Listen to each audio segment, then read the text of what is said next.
Uh. Yeah. Yeah.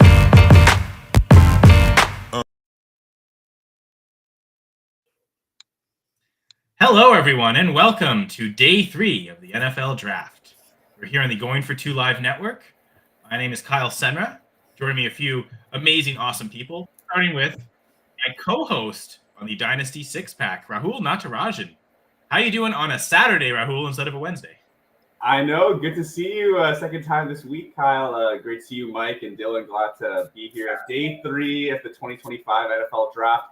Bright and early. Kyle and I discussed. Not very bright, but it is early here, the West Coast, 9 a.m. here to bring you Day 3 coverage. So really looking forward to getting to with you guys today. We're all hoping our favorite teams make bright picks, and we'll most likely be disappointed when they do. But I guess I might rant about something, but if I get the chance to rant, that means someone else should too at some point. So I'll definitely allow that opportunity over the next 4 hours. At any point, if you want to drop the mic and drop a rant, Mike Hicks, feel free, and welcome. Oh, at some point today, it doesn't even have to be about my team. I'll use the word dumpster fire and rant in the same sentence. So glad to be here. Like Rahul said, early on the West Coast. Let's just get this day started. Yes, and you contribute to the fantasy cheat sheet, by the way, here on the Going for Two Live network. Someone else who's contributed to Going for Two Live as recently as last night on the round 2 stream with me, Dylan Schmittler from Spunky Spectrum Sports. Good to see you again, Dylan. Thank you, and thank you, and by the way, wait a minute. I thought the Jags traded up and then traded back, so I'm like, what are the Jags going to do today? Are they going to move up, move back? It's like do a little dance. Take Shador. They're going to take Shador. That would be, the Shador jokes. Well, they won't stop until the fall stops, apparently. We need a Shador joke counter on somewhere on the screen, just ticked up to 1 for the day. Does that count as a joke? Because now it's at 2. Now, does that count as a joke saying the joke, or is now we're getting too deep? But yeah, bright and early, including West Coasters like Rahul, like Jay, also going for 2 contributor in the past. So he says, hello, gents, and hello, Jay. Glad to have you on the stream. Hope you enjoyed what your Rams did yesterday. And well, I guess they didn't actually pick on the first day, so it was all yesterday. But as a Rams fan, you're used to that. You also have a recent Lombardi joke. So my team most definitely does not. Because 13 years isn't recent. That's really gotten far away. And I would say our co-host, because there's several shows Jamie co-hosts with some of us on. And says, sup, guys. Who's the beastly of a man down at the bottom? Clearly, it's Dylan. Yeah. Or he is talking about Mike, isn't he? Yeah, he is. It's Jamie. You never know what comes out of his mouth or his brain. That's true. That's pretty tame for Jamie's standards. And for anyone watching on the Dynasty six-pack on Wednesday, Jamie, Rahul, and we did a mock draft. And when I do live streams, I like doing it this way, where it's not you're not going to have everyone join the mock. It's one person has the mock, and we just kind of call our picks and set it up. That no risk of auto draft. You're not relying on other people. But when we do this mock draft, Jay, Jamie, and anyone else in the chat, you want to participate, call out picks. I thought that worked really well for us on Wednesday. That was 2 weeks ago. Last week we reviewed about the draft, but I thought that worked really well. So anyone who wants to join the live chat, Going for Two Live YouTube channel, also on Twitch, Facebook, I believe too. So you want to join those live streams, add comments. We'll have you participate in this mock as well. Expecting to be 5 of us once we get our final. I'd say guest, but it feels like we're all just co-hosting today. So appreciate all of you joining me for this. It's a big responsibility, 4 hours of live streaming, and I do talk a lot, but it is nice to have other people. Yeah, I did 3 hours yesterday and 3 hours on Thursday. So yeah, I understand. I did like 4+ hours on Thursday night. All right, never mind. Jamie's going first. He's already claimed the 101 Tyler show, and we're this is official. If the comments there, it's in. So we can start the mock draft, and Jamie, you're picking 101, and you get Shug. So man, there's gonna be some good value calling the draft. We're gonna have the real people are gonna watch. We're gonna want to make the mock realistic. There's a question mark. He gets out of it because he put a question mark. Right? It's like how journalists can like speculate wildly on things and not get sued for defamation. Oh, I'm just asking a question. I didn't say this. If I say this wild thing and then end it with a question mark, I'm covered legally. Like you can't sue me. So Jamie's covered by the question mark. It's in the mock draft bylaws. Question mark, not locked in. But that's also pick is in from the Titans. Frowned upon to like call out picks. So why isn't this player gone yet? So I'm frowning upon you, Jamie. But yeah, I guess the big story of all days of the draft is Shedeur Sanders. I have it if you want it. It's been taken, right? It's the story that's covering all 3 days of the draft. Anyone want to make a take? Because it seems like everyone has a take. So let's get the honestly, well, let's do this first. Tennessee just took a fantasy relevant player in the first pick. Chimere DK, wide receiver, Florida. Never heard of him. I don't know if he's fantasy relevant, but he is a wide receiver. He's a position we care about. He's a position we care about. To be fair on that depth chart, I was kind of penciling the Titans as maybe like an early second, like a Luther Burden kind of team. So this is the first weapon that they've, literally never heard of this guy before. So their weapon acquisition from this weekend was signing Tyler Lockett. That seems like the biggest thing they've done to help Cam Ward. That's true.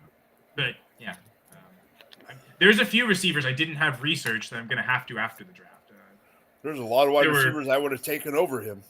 3 third-round receivers I didn't actually look up stats on. I'm also going to say, okay, here's a great question to start off with. What's the receiver cutoff of receivers that should be drafted? 4-round, 12-team conventional scoring mock or rookie draft. Because I'm tempted to say 8. That after 8 receivers, don't bother. There's a lot of running backs we expect to get to some landing spots today. 8 to 10.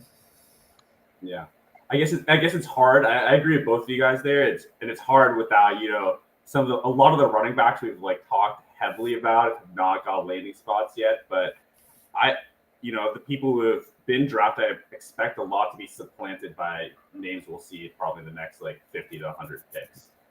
I think running back wise, there are also just a lot of potentially tasty spots left. Someone to go in and give competition to Chase Brown. Someone at Dallas, especially Bears. I know not a lot of people are fans of DeAndre Swift. So I think there's still some spots where running backs would supplant names we've already heard called so far, especially at the wide receiver position. So I guess I am looking at my ranks, and I guess I could see the argument of 10. The guys I was excluding were Jalen Noel and Jack Besh. Both were top 80 picks, so maybe you're right. Maybe you're right, Mike. 10 might actually be the better number. I don't know if Dylan, Rahul, if you have a wide receiver number right now, and maybe there's a guy that's left that hasn't been drafted that you'd be willing to in the right spot, even if it's 4th round. I'm honestly surprised that the Titans haven't drafted Restrepo from Miami based on how Ward and Restrepo did this past year. Yeah. Do they think he's the one with the really bad combine, right? Jamie keeps calling him Xavier Restrepo slow. So I think, do they think they can get away with it? They might still be targeting him next round. Right? They can get away with taking him super late, or are they just, regardless of team chemistry, the combine was so bad that we're not interested in him at all. Because Cam Ward was in Florida. Cam Ward was Miami. Florida and Miami are 2 different things. Yeah. I always get confused. Yeah, sorry, Kyle, but I think I ranked my first, 18, 19 players last night. 8 wide receivers. Jacksonville just took Tootin. Bashal Tootin, running back. Oh, here we go. Woo. We're getting some. Oh, Restrep. No, sorry, Jamie. But yeah.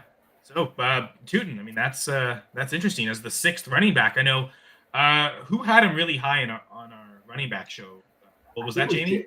I believe it was Jamie. Yeah. More than likely, Jamie.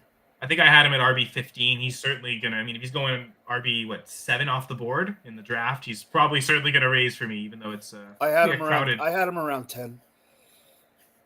Yeah. So That's an interesting one, and I think like obviously the Liam Cohen connection is going to make it seem like a great fit. Besides all like the combine stuff and everything, but just like what we saw him do with Bucky Irving, who's like that smaller kind of quicker build, like these weird like tosses and like screens and stuff. Like Tootin could fit in perfectly there if that's what Cohen wants to do.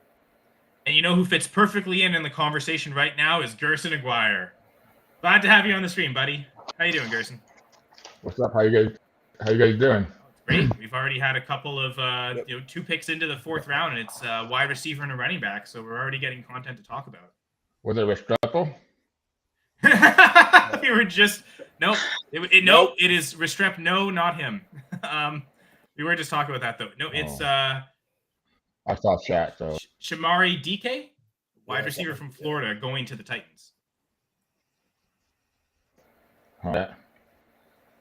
I think a good question in the chat. And I was just going to get to that. First off, Jack Stenson says a happy day 3. Thanks for joining us. And yeah, this question that I was going to ask across the room now that Bashal Tootin has landed with the Jaguars. So it is a very poignant question. What does this mean for Etienne and Tank? Dylan, as the Jaguars fan, if you want to kick this off, what do you think this running back room backfield is going to look like today? I think this Jackson backfield is going to be very murky. Remember last year? Guess what round the Bucks drafted Bucky Irving? 4th round. Now Tootin, 4th round pick. Yeah. You think? Sorry, go ahead, Brian. Yeah, sorry. I was just gonna say I woke up today and for some reason one of my first thoughts was, should I make an offer for Travis Etienne in my leagues? And that idea got nixed 15 minutes into day 3. But I think it's interesting. Like this coaching staff, this GM didn't inherit either of these running backs, so it's quite a while away since Etienne was a 1st round pick. And Hank Bigsby had some run last year. He defied being statistically the worst running back through his first season and looked decent at times last year. It's gonna be. I think I agree with Dylan though. It's gonna be pretty murky. Yeah, Mike, do you have a take on what this backfield could look like? Tank Bigsby RB1. No. Yeah, it's murky. I don't like it. I'm a Travis Etienne stan, but at the end of last year, I'm jumping off that bandwagon finally, and I don't know what I want in this backfield. I might not want anything in this backfield until I figure out what the heck's going on. And Gerson, any Jags takes here with Bashal Tootin now in Jackson? I think they'll trade Etienne, and then they'll roll with Big B or whatever his last name is, and then they'll just use the pick they just had for running back by committee. Big B showed up very well last week. I guess with Etienne, I'm thinking pretty sure. Sorry. Yeah, he's more consistent. Giants just took Scatterboo. So I just want to finish on the Jaguars first. But yeah, because that's I think a big game changer. Travis Etienne. Trevor Etienne's not under contract yet. He might also go before Shedeur Sanders. We don't know. But Travis Etienne, I believe this is his 5th-year option season. So after this year, the Jags have nothing invested. I could see them doing the smart NFL thing with you just ride him out. You clearly make a backfield committee. I think all 3 will contribute, but I still view Etienne as the guy that's going to get the most carries, probably going to get the most goal line work. Will probably lead the backfield in receptions as well. So I think from a redraft perspective, I think because of all this with Tootin added and Bigsby last year, I guess my take could be that Etienne could actually be a really good value this year if he really falls into as a late RB dead zone kind of guy. I know. Well, Dan's not in the comments. I know he hates that that term, but yeah, I still think Etienne's going to be the guy this year. I think whatever it is, and this warrants more thinking about because Jags offense, with the moves they've done, the coaching staff, and obviously moving up for Hunter, that's one you want it to be targeting like next year and theoretically moving forward. But for redraft, there's probably a lot of value in like solving the running back question there, if there is an easy solution, you know. Yeah, I think I think they're gonna air it out more though with the drafting Travis Hunter and that.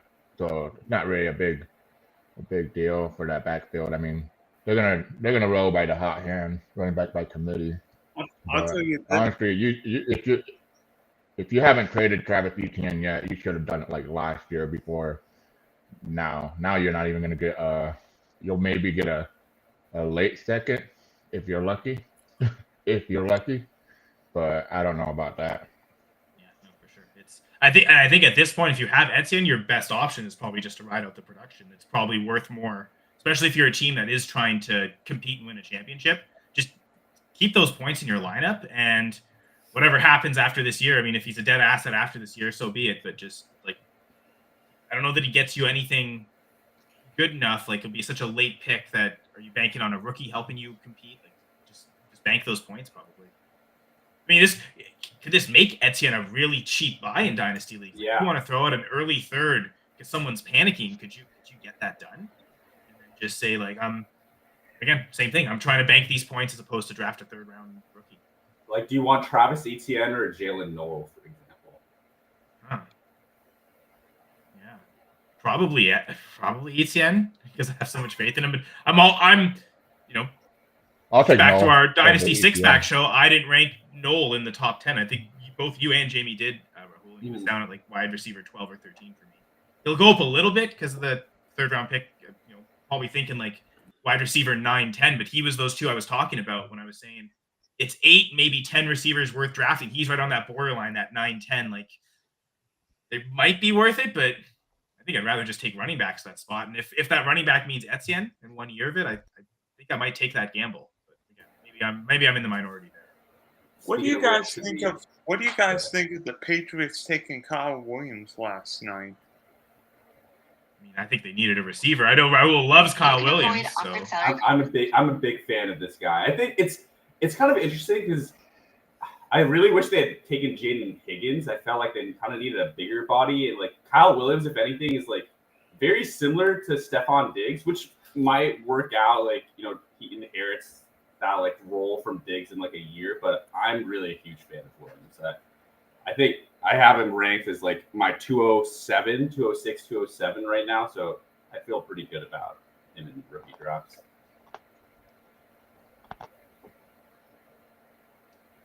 But yeah, I guess the man, the myth, and his name is not Shador, right? Like, there's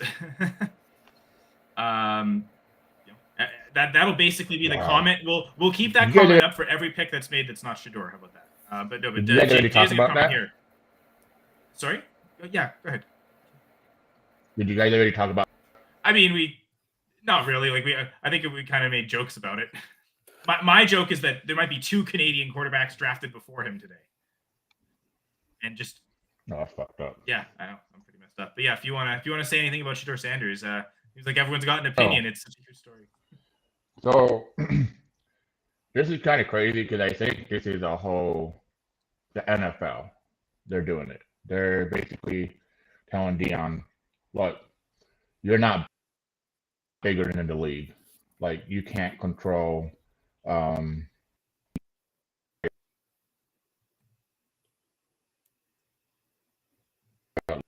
the future is in my hand. You like Dion, he messed up. He knows he did. And then his son, the way he handled media, I bet you was a huge turnoff for owners, especially how immature he sounds. I mean, I don't know about you guys, but every single time I saw him on media, talk to like even videos like Cam Ward when he was with him, he sounded more mature. He sounded more professional. He sounded like football was life. Sanders sounded like he's a little kid, like he's still in high school or something.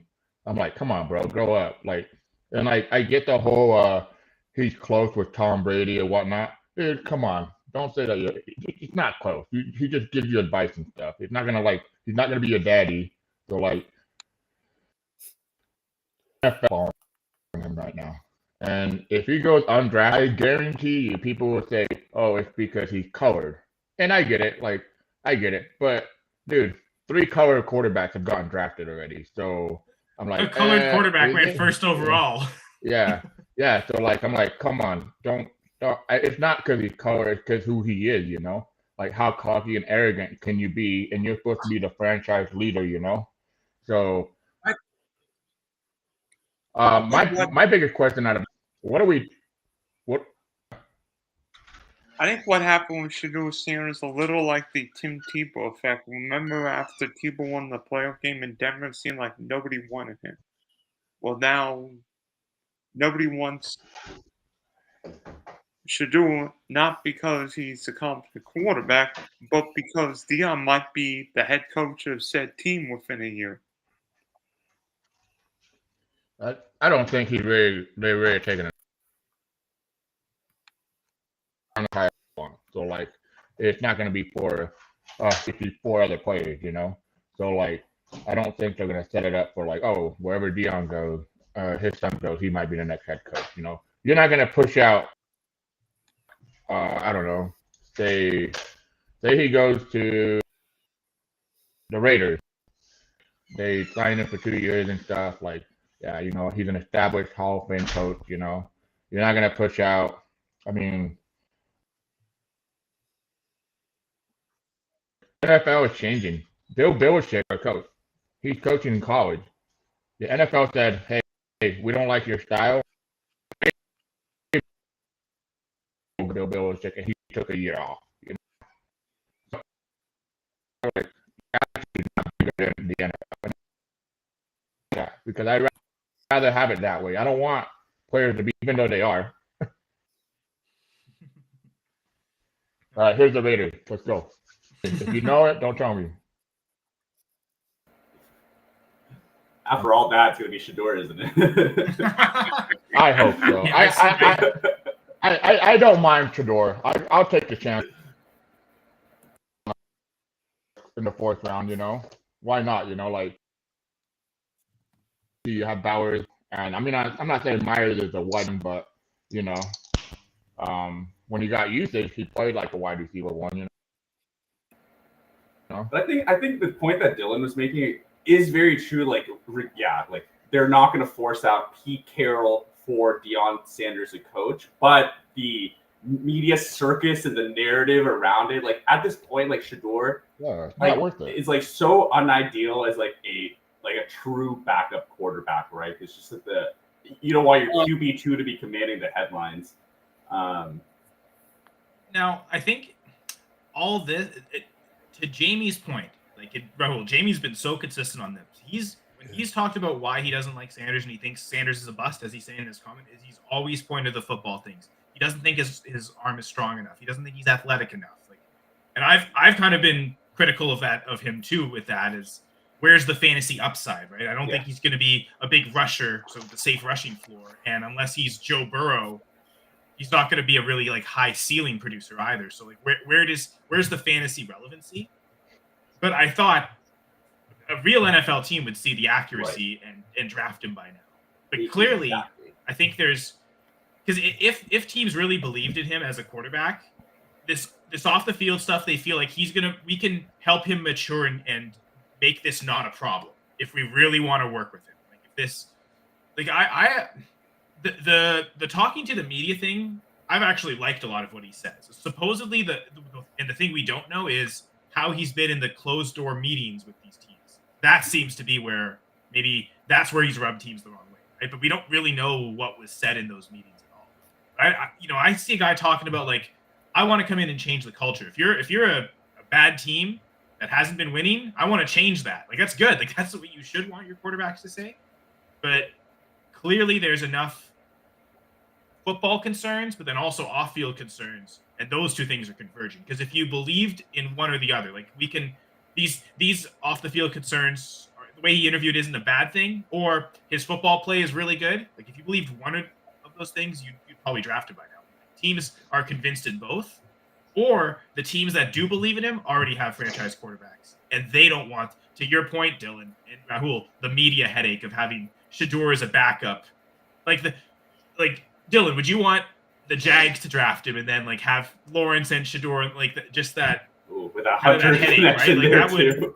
Because I'm thinking that for the Packers, like at a certain point, should the Packers just draft Shador Sanders just because it's like the value of the pick? Like this guy was expected to be a first rounder, and you're getting him here in the 4th. Like just take him, right? Like if the NFL's letting him fall like that far, take him. I wouldn't do it. You'll be able to trade him at some point, but is it worth the headache media wise with him and Love on the same team? So. The crazy one, one of the things that I hate about the NFL is when teams have backup quarterbacks that can't do anything like the starter. I can't stand that.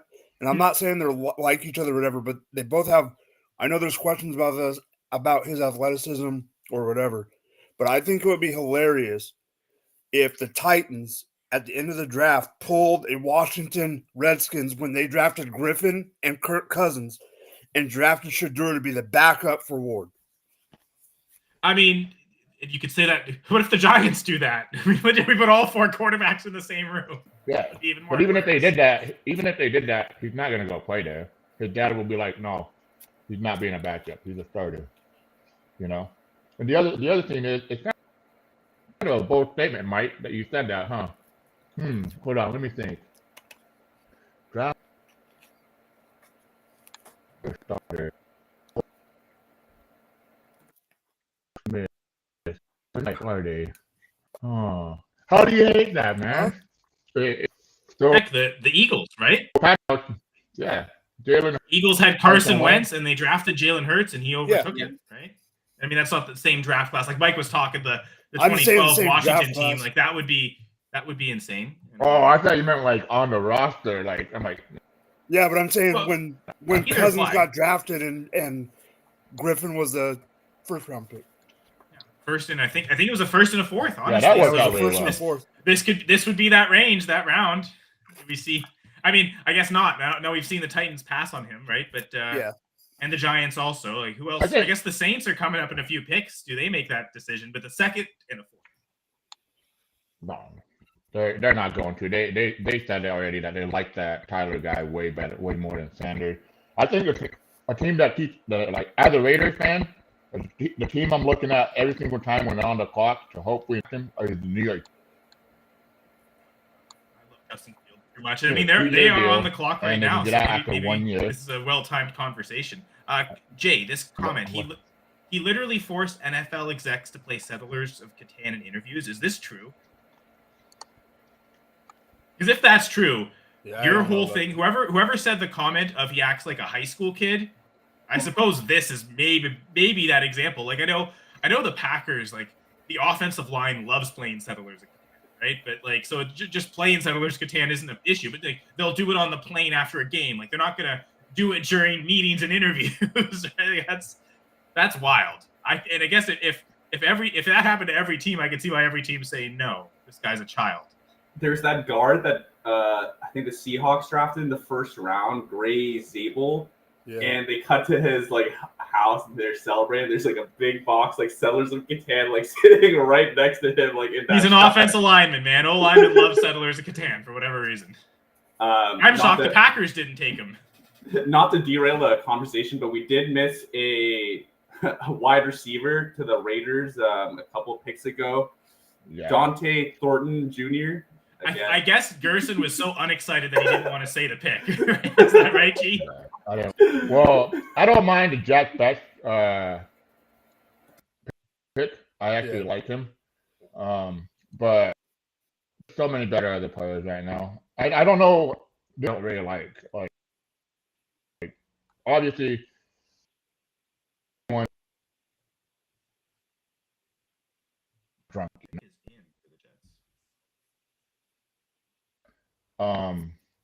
Jack Bass. I do like Porter, the cornerback. Good athleticism, and I think him being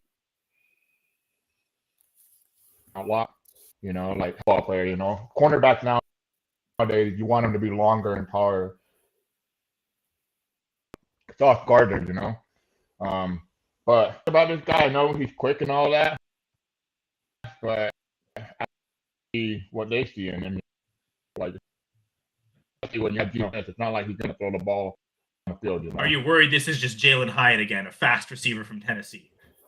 Hey, man, I said Jalen Hyatt sucked, and Ryan kept on giving me crap over and over and over and over, and I'm like, but yeah, I do worry a little bit. I think it was Jamie. Again, go back to our co-host Jamie last year that was really outspoken against Jalen Hyatt. Like, no, he's only good in college because Tillman got hurt. I think it was Tillman. And Tillman hasn't done much either. So, yeah, kind of irrelevant. Tennessee wide receiver, right? Like, that's not the helmet scout, but that's typically not a school that produces good receivers that we really want. Cedric Tillman had a 4-week stretch as a wide receiver 1 last year. Kyle. Yeah, he finally broke out. So. And then he had a concussion that ruled him out for the rest of the season. So first praying my man Cedric is okay. Now, I do like him. The Browns haven't taken another receiver yet. Like, we were expecting Travis Hunter there, right? So is he a starting receiver opposite Jerry Jeudy for them? So Tillman could definitely be maybe a guy that you go trade for, right? He may be I think so. might be insulted on a podcast like I just did right now.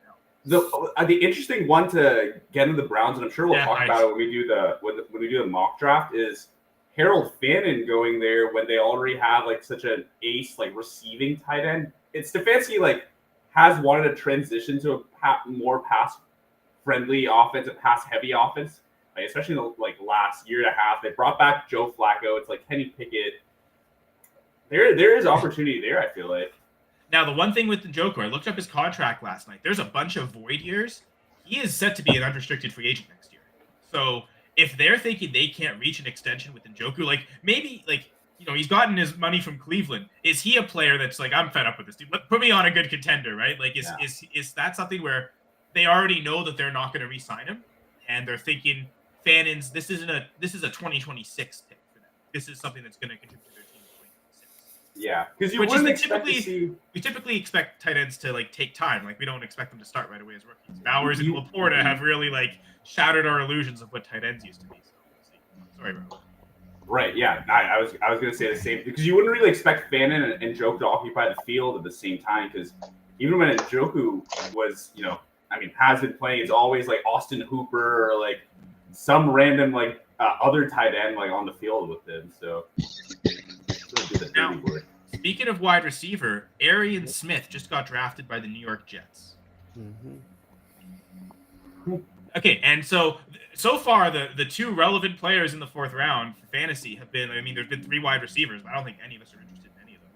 Bashal Tutin, but I think the gem so far in the 4th round, Cam Scatteraboo to the New York Giants. I'll tell you Does everyone think? Go ahead, Dylan.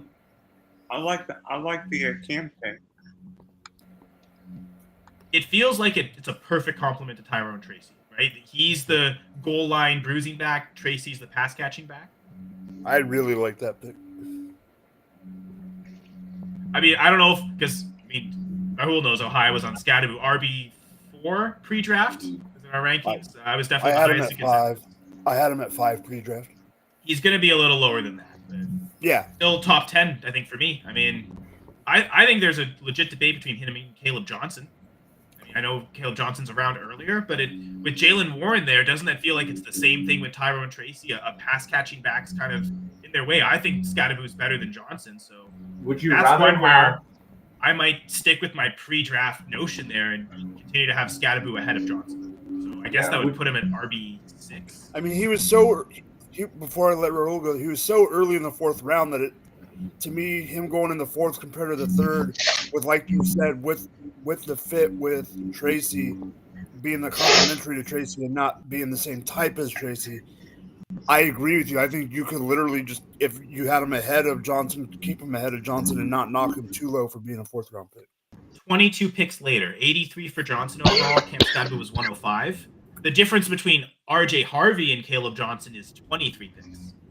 So it feels like it's that same, those 2nd rounders really are a tier above Caleb Johnson. Yeah. I know that the talk before the draft was he was one of the top 5 guys as a running back class. I really do feel like RJ Harvey has replaced him. And I think RJ Harvey's going to skyrocket so high that I don't know if I want to buy him. We were talking about that in the Going for 2 chat on our Twitter chat today, and I was saying 109, 110. He went I tweeted Jacob Sanderson a tweet how early is it for RJ Harvey, and he even asked 107, and I kind of kind of said that feels like that's fine. He went 108 right in there the with mock I Judkins did and last Henderson night. to me. Yeah, right. So, I did a mock right last night after the draft got over, and he went 108. So I mean, if you're like, for some people that might be too much of a jump, and we were all talking like that's basically a 1-round jump from where he was pre-draft. Yeah, I know I had him as like a late second rounder. Yeah. I'd probably support. I think 108 is probably the highest I would take him. I think for me, there's a pretty clear top 7 where 6 and 7 are the 2 Ohio State backs, and then it really becomes the Wild West after as early as 108. I think. Gerson, do you have anything to say about Cam Scatterbo or any of these running backs we're talking about? Committee there. I like Tyrone Tracy a lot. I just, if you don't remember, Tyrone Tracy does have a tendency of so he has a smaller Scatterbo in there to help him out. Kind of like the replacement of Devin Singletary, So it's a good pick. I don't know if I'm gonna be drafting Scatterbo because he doesn't really. To me, yeah, he looked great in college football, but he's not as fast as he looked compared to college. In the NFL, like they always say, everybody's just as fast as you. But I honestly say values.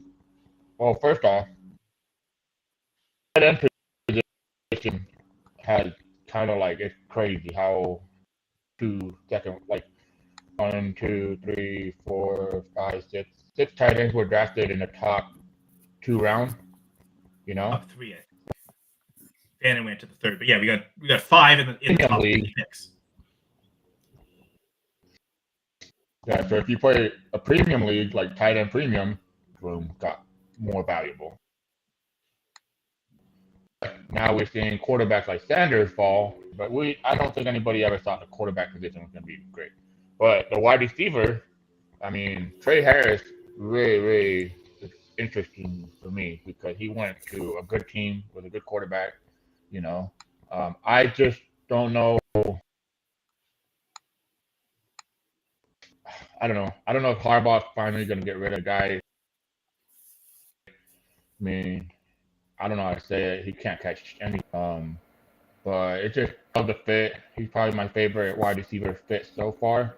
I don't know. The Bears drafting that wide receiver, Luther Burden, not that wide receiver. The draft of Luther Burden was kind of like a head scratcher for me because I felt like they already had enough wide receivers there, and to add him kind of hurt my feeling. Like it kind of brings me down because I was really high on him. So to see him go there, I'm like, damn, dude, like, what are you guys doing? But so I guess Gerson, you mentioned a name that I kind of forgot about, Devin Singletary. And I looked up, he is still under contract, not just for this year, but for next year as well. Yeah. Now they can get out of his contract pretty easily next year. It's only a $6.5 million cap hit, and the dead cap is 1.25. So they effectively saved most of the contract by cutting him. But not the case this year. Like they're basically eating that $6 million this year. So it's you know what? Maybe it's a lot of money for a backup running back. It is, but like the dead cap is $6 million. So like if they cut him, they save $250,000 by cutting him. Like that's not even league minimum. Like you couldn't go and get another player for that money. So like the Giants really have no reason to cut him. No, they don't save anything by doing it. So you may as well have him on the team. And to that purpose, maybe it is more of a 3-way committee. So that is a good point. Maybe I can't be so stubborn on my pre-draft take as Scatterbo and take him ahead of Caleb Johnson. I just want to shine right now. My time to shine. I said it on the draft show that Jackson Dart might get drafted ahead of Shedeur Sanders. I really believed it, and I even told one of my don't be snitching on me, but I guess I'm snitching on myself on like real life. But I told my bookie, hey man, put $50 on Jackson Dart going second quarterback.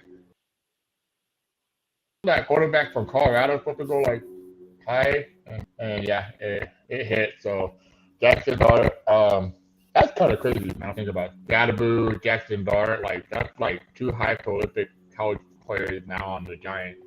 I mean, I don't know if Dabo wants to keep his job or not. So I guess we'll find out. I guess the next question here is: do you guys want to do a mock draft? Let's do it. I'm down. So I see the J's in the chat. We've got Jack, we've got Jay, and we've got Jamie. So if any of the three of you also wanna join in, feel free to just shout out. I guess there's 5 of us on screen, so that would in theory mean 8 different picks. So does anyone have a preference on where they want to pick? So and I kind of want to start with people in the chat, like name whatever pick slot you want of the top 8. I suppose. Yeah. What we'll do is that a Kansas City Chiefs tattoo? Mike, is that a Kansas City tattoo on your bicep, or what is that? Yeah. Oh, damn. Oh yeah. Nice, dude. You're not one of the people that also tattooed the three-peat on, right? And before it happened? God, I will not. No. No. No, I Or knew that. I'm not You're way smarter than that, Mike. I know. I'm not like the guy that got on stage yesterday and announced that the Bears were the 2025 NFC North champions. Ooh, the WWE guy? What is his name? Seth Rollins? Well, Seth Rollins said something, but then another guy said it too. All right, so I guess my first question to the people on the chat: who wants the 101? I want to be 103. If that's okay with everyone. I'll be 102. Give Jamie 108 where the chaos begins, so we can see what chaos he ensues. Sure. Gerson, do you want that 101? Do you want that coveted pick? Sure, I don't care. Sounds good, man. Well, if you don't care, I'll take it so I can put him on my team. No, I'm just kidding. Go ahead. It's your NFL team, and I hope you get some dynasty shares of this player. I assume you're making this pick, but yeah. Do we want some kind of guidelines for what format we're for mock drafting? Oh, never mind. Jamie already called the pick. He's taking Genty 101, and that's regardless of format. So that one's locked in. So Jamie will pick first. I would say. I mean, we won't. I want to do a super flex. I think that makes quarterbacks. I just say super flex. So that's really up to me. Super flex PPR is really all I need and care about. If someone else has anywhere. No. Do we care about tight end premium? Yeah, do tight premium. You have to. Are we assuming? I don't know. Super flex tight end. Are we assuming 1.5 for tight end premium, or do you want to go that? No, 1.5. All right. So 1.5 tight end premium rookie draft, and we're off. 101 is Ashton Genty. So Dylan, you said you wanted the 102. Is this super flex or not? Yeah. Yes. Cam. Scatterboo? Cam Ward. Quarterback, yeah.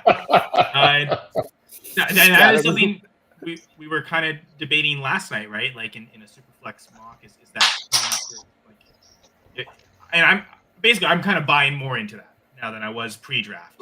But in spite of the fact that we kind of knew he was already going to go first overall to the Titans, I think with how the other quarterbacks have landed, it's kind of given him scarcity, I think, and more secure. So I'm more confident now taking him at 102 than I was. Yeah, that makes sense. I mean, Kyle, you know, I've at least for the last 2 weeks been on this Cam Ward hype train. I feel, I think 102 is great value for him, and I was seeing a lot of, on the timeline, people putting him like at 105 and like beneath like that second tier, and I really just didn't agree with that. I think even if it's a flat tier from 102 to 105, I think Cam Ward should be in there, and 102 is probably where I would take him in Superflex. Now, before you make your 103 pick, we do have a running back just selected by the Carolina Panthers, Trevor Etienne. They traded up for this pick from the Cowboys.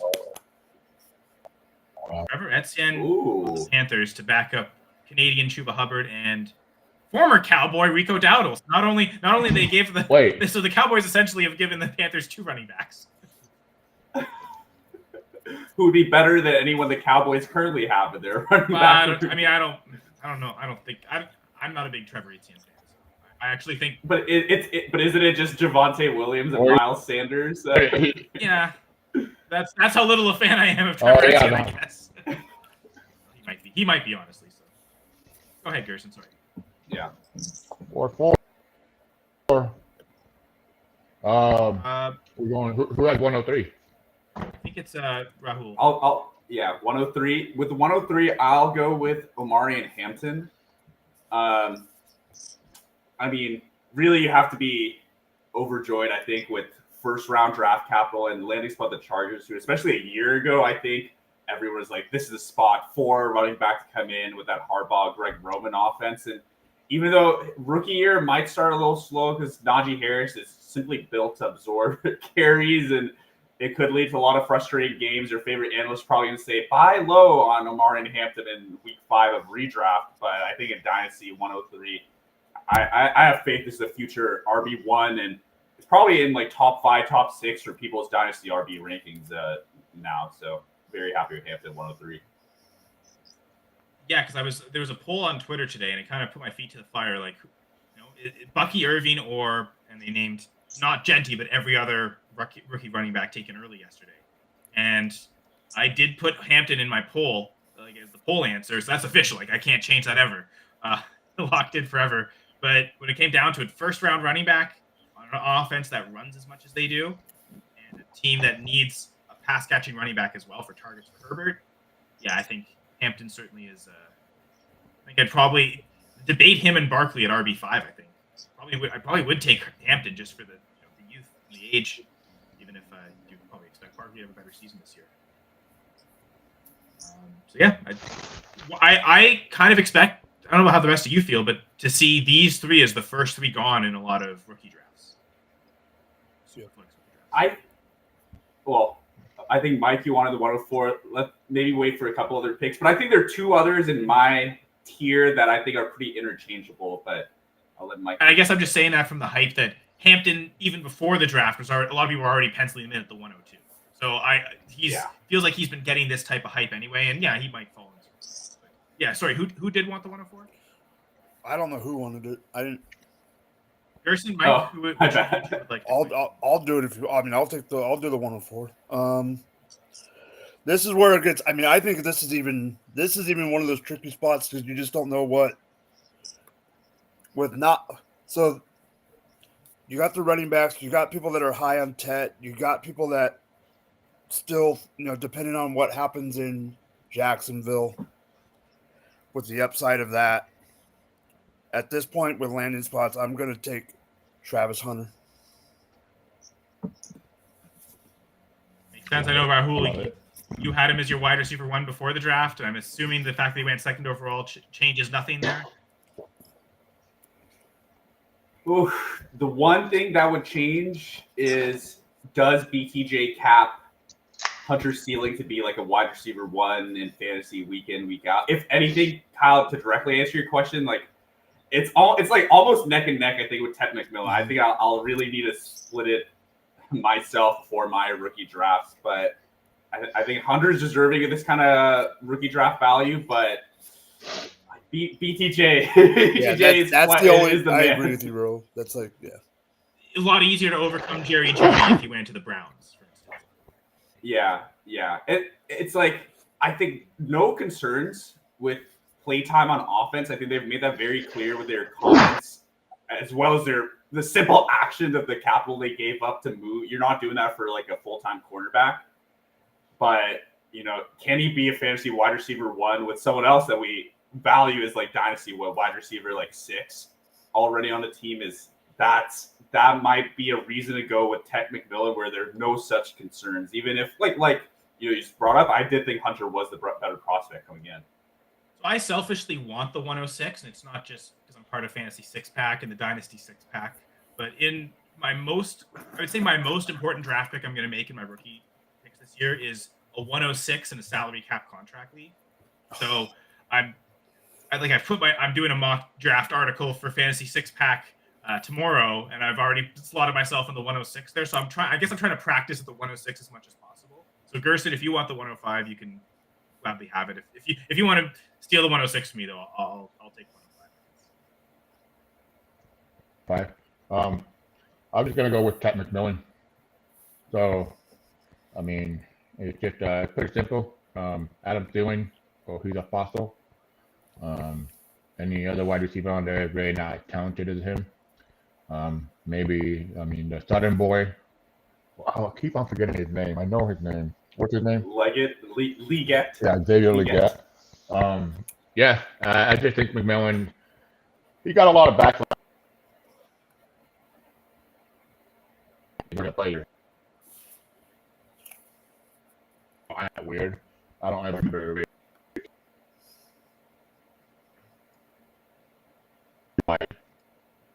Yeah, you know.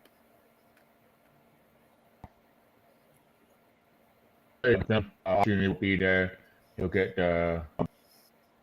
and Bryce Young looks better. Actually. That's what we want. We want action with him. McMillan there.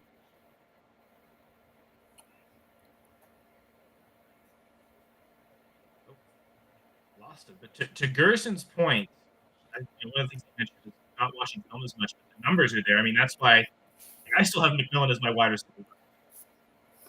Production metrics outstanding, multiple seasons of over 3 receiving yards per 2 passes. Most elite receivers do that once in college career, but have pretty top 10 capital still, overall pick on a team where he's. I think does everyone agree with Gerson that he's a wide receiver? Like no one fits in his.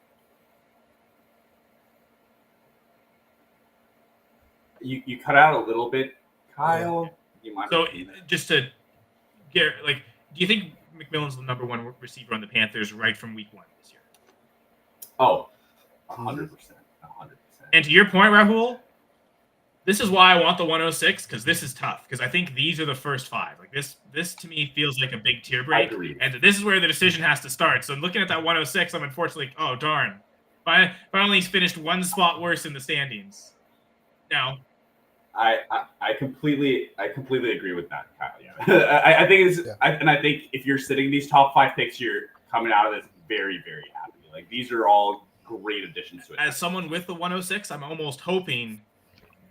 Like people in the draft are scared of Hunter and he falls. Like that's almost the best hope because now it gets really tough. And I think Gerson, we heard most of what you said, and I kind of agree with you with like the McMillan's production numbers.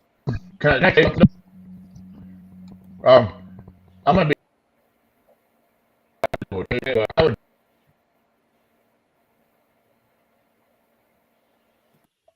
The Texans took Woody Marks, running back, USC. And oh man, and the Rams just took running back Jarquez Hunter. They just traded up to get him too. Oh, whoa. Kyle loves Jarquez Hunter. Behind Kyron though. What happens to Blake Corum? Oh God, I forgot about Corum. Oh, you should be. It could be Corum and Corum are fighting for a backup spot, right? I mean, maybe this is the Rams signaling that they're not going to give Kyron Williams a big extension. They're going to let him go somewhere else and build through these younger running backs and try and find a. They basically have a full year to figure out that solution for next year. Or they know they're going to pay Kyron, so they have to get as many cheap running backs under contract because they're not going to be able to pay a backup. We're just going to back another. Kyle, don't think we know what we're doing and stalling for making this 106. All right. Well, okay. So right now, the guy I think I want to take is Quinshon Judkins. I think he's just going to get a ton of work with the Browns. He's not a nothing as a pass catcher. We've kind of seen Jerome Ford being able to kind of get that pass catching volume almost as like his biggest appeal, but I think Judkins will be the main goal line back, have a lot of touchdown upside, and probably just get I don't think it's going to be a 50-50. I think he's clearly going to be. And I was just egging Jamie on to say that Kyron's a bust, of course. That was entirely where that was directed. Oh, but I think Quinshon's going to be the clear lead back. I don't think he's going to get every carry, but I think he's going to get enough of the valuable touches to where he'll be worth it to take here at the 106, in spite of taking him ahead of a first-round quarterback and a couple first-round wide receivers. So I don't know if that's the. It feels like not that it is a reach, but it feels like it gets to a flat tier here. So that's the guy I'm kind of leaning on taking right now as the 106. So maybe I've telegraphed myself, But I guess that's why I want the practice, right?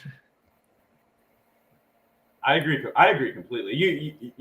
I think I had Judkins as my RB3 pre-draft, and it is tough to split these, like, some of these top guys like that we had before the draft. But again, like, maybe slow rookie year just because the Browns don't project to be a great offense, and like, while Judkins can catch the ball, he's probably going to be like that first 2 down kind of banger, and they could be game scripted out a little out of Judkins kind of situations in year 1, and that would be my only concern. But I think long term, I feel very. So we're basically gonna have the same concerns with Judkins as we did with Nick Chubb the whole time.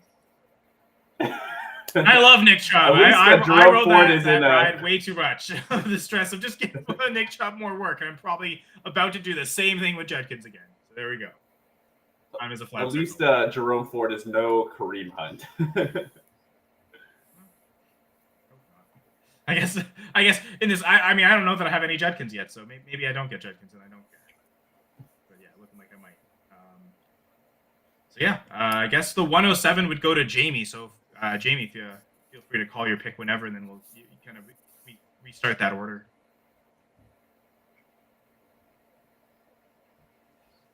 So yeah, I guess anyone have any takes on Woody Marks on the Texans, Hunter on the Rams?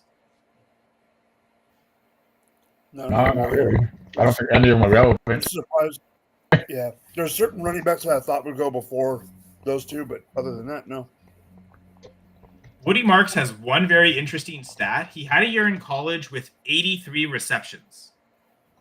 But the tape, it looks like he's not a good runner. So satellite back to the max, which feels like... Okay, and Jamie's going Travion Henderson. Yeah, sorry if I cut off your train of thought there, Kyle. But Dare Ogunbowale got a lot of run with the Texans, so if that's kind of what they're envisioning, like, he could get on the field. Like, now that wasn't like a fancy relevant role. It probably needs a Mixon injury to really like start in our lineups, but there could be a spot for him. How long does Joe Mixon have left under contract? Another 2 years. I mean, but they traded for him last year and then extended him. Yeah. Okay.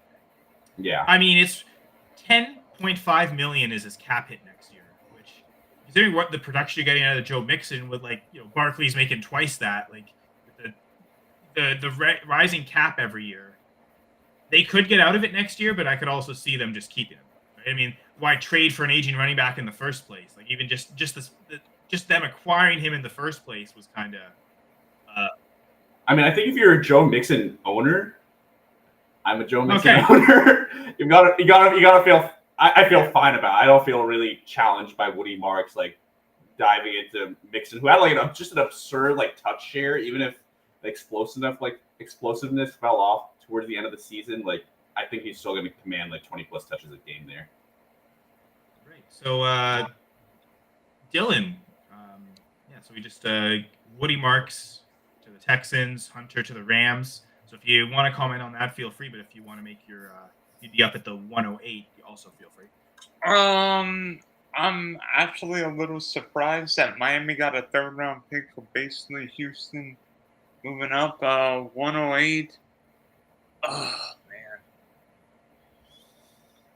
Yeah, 3rd round pick to move up in the 4th is pretty wild, to be fair, Dylan. It's like that Jalen Wright thing from last year where the Dolphins like just gave up a 3rd in this year's draft just to go get Jalen Wright. That's right. That's right. I think right now I would probably say Tyler Warren, because in Chicago they have a lot of mouths to feed. And Ibuka, I mean, Tampa's got a million wide receivers. Chicago's got a million wide receivers. So, I mean, Warren got fewer guys to play with. Now, true, the quarterback isn't Caleb Williams good, but I think I would take Tyler Warren here.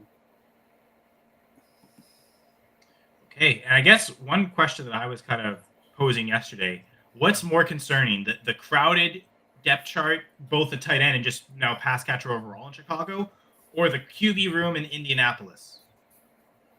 Because I kind of leaned on the quarterback situation in Indianapolis is much more concerned because there's no guarantee that gets better.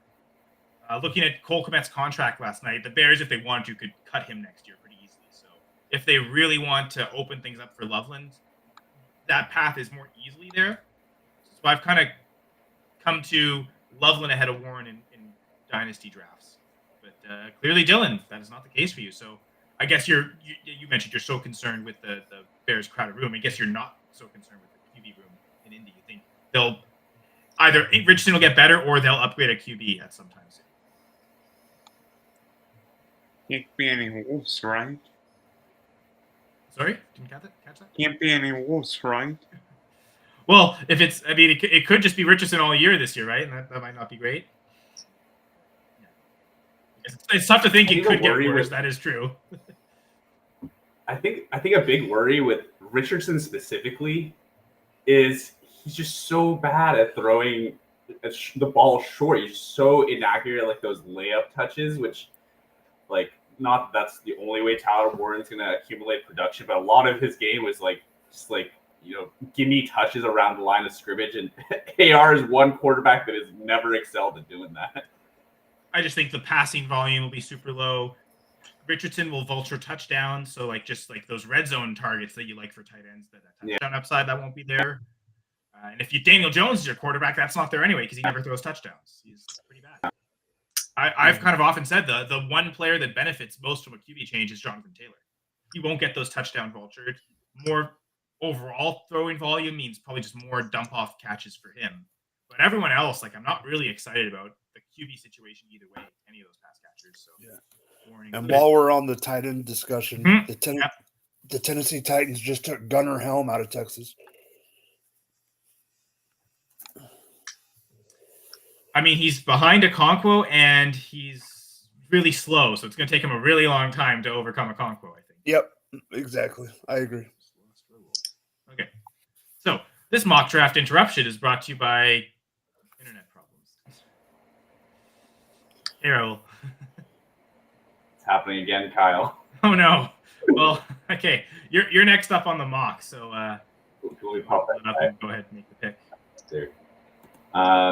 Yeah, this really is the I feel like the interesting part of the draft, and I'm willing to be convinced otherwise. But right now, honestly, in my rankings, I have Jackson Dart as my next player on the board. I just think this is a quarterback. Like, I mean, late round one capital is like once you get past like the first 15 picks, it really doesn't mean like all that much compared to Tyler Shaw, like 40th overall. I think it's pretty comparable. But this is a quarterback that I think we can feel pretty strongly about like projecting as like starting some point in the NFL. It's good that he has like some time to sit behind Russell Wilson, perhaps even Jameis Winston. And for fantasy, you know, we know Jackson Dart's going to run. I think as I've like looked into a little more, and I was probably a little lower on Dart than the rest of you guys in our shows, but just like, you know, we don't want to say he's Josh Allen, but the kind of quarterback that Brian Daboll seems to want to build around is like that bigger mobile quarterback he's going to get involved in like the QB power game. And I think Jackson Dart can do a lot of that. So I think in a super flex draft, 109, I feel pretty comfortable with him here. And yeah, I knew this was coming. Jamie was at some point going to mention that he still has Jackson Dart as his QB1. Oh boy. I did say before the draft, if he got first round capital and it was a good enough landing spot, I'd raise him ahead of Ward. I'm guessing I think the Giants isn't a good enough landing spot because I like this spot. I think I've been kind of in my mind debating, should Dart go ahead of the tight ends or should both tight ends go ahead of Dart? And I'm almost landing on, because it's even with the tight end premium, super flex scarcity kind of dictates that you take the first round QB over the first round tight ends. Same. I think this is kind of that interesting range. I mean, I took a second round running back, so I'm maybe an idiot. Second round's a new first round for running backs anyway.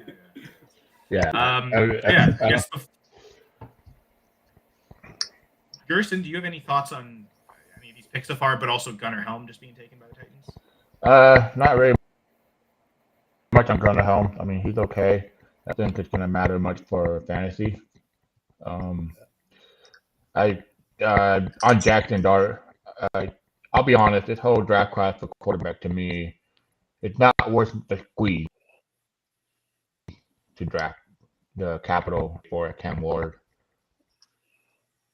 Or, I mean, Jackson Dart, what, 108 he is right now? 109 in this one. But that's not to say that he won't go higher than that in other rookie drafts. Yeah, I mean, if you're drafting 109, you have a good team, you know. So take a gamble on him for quarterback forward, probably on your roster, and then hopefully he pans out, and you get a return of interest on your pick. I will say, I don't know how people are going to value how saying this is a wide receiver, because if you look at it, let's say people don't value Travis Hunter that high because I picked him up. No, I would have picked him higher, but I mean, you go from. I think. No, go ahead. Rahul was talking about him as the 102 before the draft, right, Rahul? Yeah. So that's, and I agree with him. I agree with him because I think it's just so far in this draft, what we're doing right now, it's going pretty good. It's going to get a little strange though. We're all going to probably pick different players from our different ranking. Like right now, am I on the clock or who's on the clock right now? I think Mike is next, and then you'll be at the. All right, let's see what Mike picks, and then we'll probably get to it. What's going to get strange right now? Yeah, it's going to get strange right now. Okay. I'm pretty much down to two people, and it purely has to do with draft capital, and I'm still debating who it's going to be. But I'm going to chase the draft capital, and I'm going to chase the format of this draft, and I'm taking Colston Loveland. Yep. As soon as you said format. Mike, I've got a question. Would you take, for this fan and for all of you guys, would you take one or take Loveland first? So again, I've made my point where I think the quarterback concerns of the Colts are worse to me than the crowded space of Chicago. So I'm taking Loveland ahead of one. I'm taking Loveland for the exact reason, even though I still have an Anthony Richardson plaque above my TV. Not literally, but hey, I mean, he can still score a bunch of rushing touchdowns and do really good for us for fantasy, and it's awful for his weapons, right? Like that is an outcome. That I guess outcome scares me on Warren a little bit. Oh yeah. Oh hell yeah, Jack Sawyer that's the perfect fit. To the Steelers. Where'd he go? The Steelers got an edge rusher. Oh, I hate that. Mean guy. Yeah, I love Jack Sawyer, man. No, I hate it because that's the perfect type of guy. Like that's a Pittsburgh type of like. I love it for the fit. It's just they keep getting richer in exactly what they're built. Oh yeah. Hey, I want to give a shout out to that what's his name? The tackle or the guard where his mom. No, he was a defensive tackle, right? Yeah. Where his mom had it. Yeah, man, Harding. Yeah, that's bad. Much respect to him. I'm not gonna lie, like when people say I'm not crying, you're crying. Yeah, I had a little tear come down my head. Strokes are not nothing fun, man. Like, I had my mom and dad have a stroke within 2 months apart last year, and that was probably one of the hardest times of my life. And to see what he did, and then his mom passed away the next day, that's sad. But the fact that, like as a mother or a father, I'm pretty sure you got to witness the proudest moment of your kid's career, that's awesome. Like, but like just a shout out to him. Like honestly, much respect to him. And I'm gonna be the biggest fan. And he's on the Steelers too, huh? Isn't he on the Steelers? Yeah, he got drafted in the first round. Wow, yeah. So good job, Steeler Nation. Of course, Jack Sawyer would be an edge rush. For anyone who likes Canadian bands, referencing this whole time. Yeah, but thanks for those real thoughtful words, Garrison. Really so great. And you can go make your pick now if you want, at 111. My pick? Yeah. Oh, okay. I thought you were talking to Mike. No, Mike just took Loveland. Okay, Mike just took Loveland. So like I said, it's gonna get strange. So we go from me. I always believe in longevity. In Dynasty, I think you can get more value for them. You got Ibuka with the Tampa Bay Buccaneers and McMillan, Evan, and Godwin. and then Russell Burden, and then you got DJ Moore. I think we talked about earlier on Allen and Roma Dunze. But then there's the running back, right? But I think this time I'm gonna have to go against my process, and hopefully since I'm a late pick, if I'm a late pick, hopefully that wide receiver foundation has already been established, right? Usually those teams that are top, are usually they have quarterback and wide receiver pretty much filled out for years. I'm gonna go Caleb Johnson. I was very high on this guy, and he landed in Pittsburgh. I mean, Najee Harris, like the fact that they ran him like as much as they should have, and he was just utterly disgusting. Like you didn't even want to watch him play. It makes me excited to see what Caleb Johnson can do. I think he's a perfect fit. They're gonna run the ball. I'm still curious if really what their quarterback situation is going to be. If it's going to be Aaron Rodgers help out his situation. If it's not Aaron Rodgers, is it Mason Rudolph? Or who is it? If it's not right now Aaron it is. Rodgers, if it's not Aaron Rodgers, I predict it's going to be Kirk Cousins. Yeah, that's the one thing I've always thought of is that is Atlanta just going to trade him somewhere? Right? I just don't think they're going to roll with Mason Rudolph. So. Duck Hodges is retired from professional football, so they can't even have that QB room from the past. Yeah, I heard Shedeur Sanders number. He can't go back to college football unless he gets a new number too. So yeah, we'll see about that. I mean, apparently right now nobody still wants him. Are we in the 5th round yet? Or we're still in the 4th. We're in the 4th, right? We're still in the 4th. Oh my gosh! There's a bunch of comp picks coming up. Just to let you know, I don't know if you saw it, Kyle, but your team took an edge rusher that's at the draft. Beryl Sorrell. How is he at the draft? Like, how did he know? Well, no, I think he was invited. Like, he was still in the green room. They sleep in there for 2 straight days. Yes, now he's in green and gold. If you're invited, you're locked in. Yeah, I'm surprised they didn't do that whole thing that they've done in recent year, where they record a guy that's falling down the draft board. Like, well, I mean, the reason they didn't is because Shedeur wasn't there for them to record. Guarantee they would have. Oh yeah. Oh, trust me, the Deion Sanders lawyer team would have been right up fucking draft. Like, yeah, we got it. Hey, this is kind of messed up. Shedeur Sanders pranked. Yeah, that was messed up. Video. How did they get his number? Right, like apparently is a number that he only had given out to NFL personnel as well. So it was like exclusively meant for this call. So yeah, I'm not a fan. Did an NFL personnel let this number leak to a friend to prank call him because they're mad at the way he acted? Like this is pretty petty. Like this is, man. Like remember how fuming Rodgers was when he fell to 24. Like this is way crazier than that. Like this isn't even Geno Smith level. Like this is. Someone joked, is he going to go 199 and be the next Tom Brady? Legendary. Watch Tom Brady. Once again, I am still delaying for this pick. Like, why are you saying that? Watch Tom Brady and the Raiders take Shedeur Sanders to like pick 198. That's okay, Shedeur. You got even better draft capital than I did. I'm the greatest ever. You'll be fine. But I am up on the clock, and I'm going to go with my RB5 right now. And that's, I think RB5. I think I'd even be tempted to consider him equal with Henderson, but that's RJ Harvey going to the Broncos. I mean, that's a great landing spot for a guy who can catch passes. I think he profiles as a better pass catcher than what they have there in Andre Kestame and Jaleel McLaughlin. So that 3rd down role could be his immediately, and I mean, frankly, I had a better film grade on Harvey than I did last year on Andre Kestame.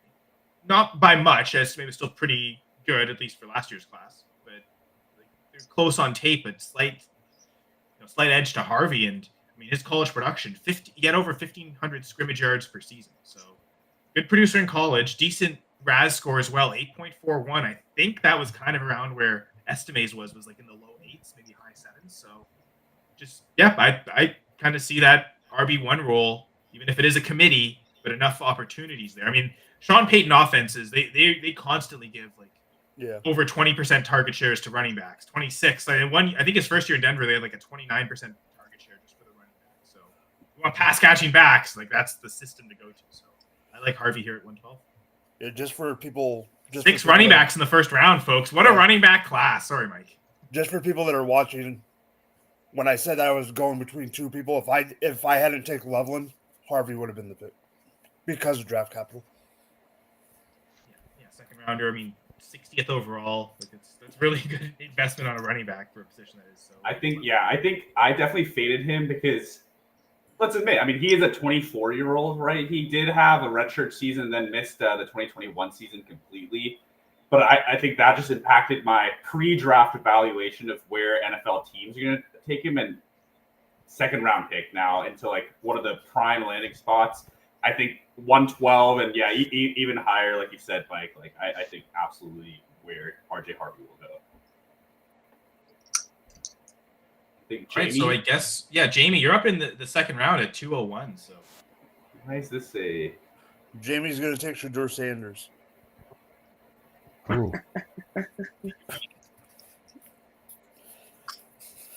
Unfortunately, I set this as a snake draft, which is why it says 212 here. Oh, you've got it as a snake instead of linear. Well, which doesn't matter when I'm setting the picks, but I was like, why is this 212? Yeah, I guess you can't set the 212 yet. You'd have to switch the settings to make it linear, I suppose. I think you can. I'm a little scared if I change this now, it's going to remove the picks. But I don't think so. Okay. No, you're right. We're good. We'll just reinsert them in, right? I think we can remember. Yeah, but we're good anyway. It worked. 201 for Jamie. Give me Roshan Johnson. Yeah. All right, give him what he marks just to punch. No, we can't. For the sake of the content, we have to. Let's. Okay, so maybe if Jamie, if you're too busy, like, and you did the first round, maybe we can just we'll alternate every 5 pick now. So that would, in theory, mean Dylan's up. Now we can approach it as if like each team is its own team, but I also know that like rarely in Dynasty leagues do you see every team have their own picks. There's so many trades. I'm just going BPA. I'm just thinking who I would take. I almost do also just think of each pick as its own thing, like not relative to the team, but whoever's picking can kind of make that distinction.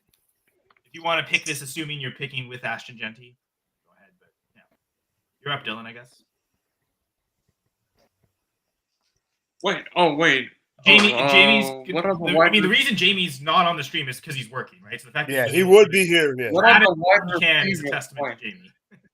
Let me see. Can I see the wide receivers? Can I see the wide receivers? That would be what? So you've got this. So you've got. He dropped out. So here's the thing with wide receiver. I have a wide receiver 3 to 7 as one giant tier. So those 5 to me are Emeka Egbuka, Matthew Golden, Jaden Higgins, Luther Burden, and Trey Harris. Yep. You've got some elite college producers. You've got some elite landing spots. You've got some elite draft capital in terms of top 20 picks for one of them. So, So those would be like, I think, pick your poison. On the clock. Could they take Shedeur? You know what? I think here I'm actually going to surprise you. My pick. I think I'll take the best landing spot. I think he'll be able to play and make an impact right away, and that's Trey Harris. Oh, wow! Hit it. I mean, I was talking about him as a first rounder, borderline first rounder before the draft. So Browns took another running back, Dylan. Yeah, I see that. Dylan Sampson. Ooh. Let me see. What does this do for Judkins? That's the thing. This already ruins my Judkins pick, and I haven't even got to my second pick yet. God. Interesting. What is it? Some Jerome Ford. Yeah. Done. That kills his value completely. God, I don't like this at all. I mean, I think Judkins is better than Sampson, so I'm still viewing it as Judkins is the 1, Sampson's the 2. But this could, unlike what I said earlier, it's probably not going to be a committee. This actually could end up being a really exactly. Committee. So yeah, maybe Judkins 106 isn't the good pick anymore. Oh my goodness. I can't. And then at the 102, I know the Colts do not take Probably- a quarterback. They take an offensive. thank goodness. And then at the 102, No, who is it? It's Raul now, right? Oh yeah. We'll just I think- push everyone up, yeah. Yeah, I think 202. I'm gonna go with a wide receiver as well. I'm gonna take Matthew Golden. Ooh. I think we were all like kind of saying this is the range where I'd feel comfortable taking him as someone who's like, I think analytics are a big part of my evaluation. Golden is very scary from his lack of production. I think amongst first round receivers in the last 5 years, he's literally bottom of like what his best season receiving yards average was.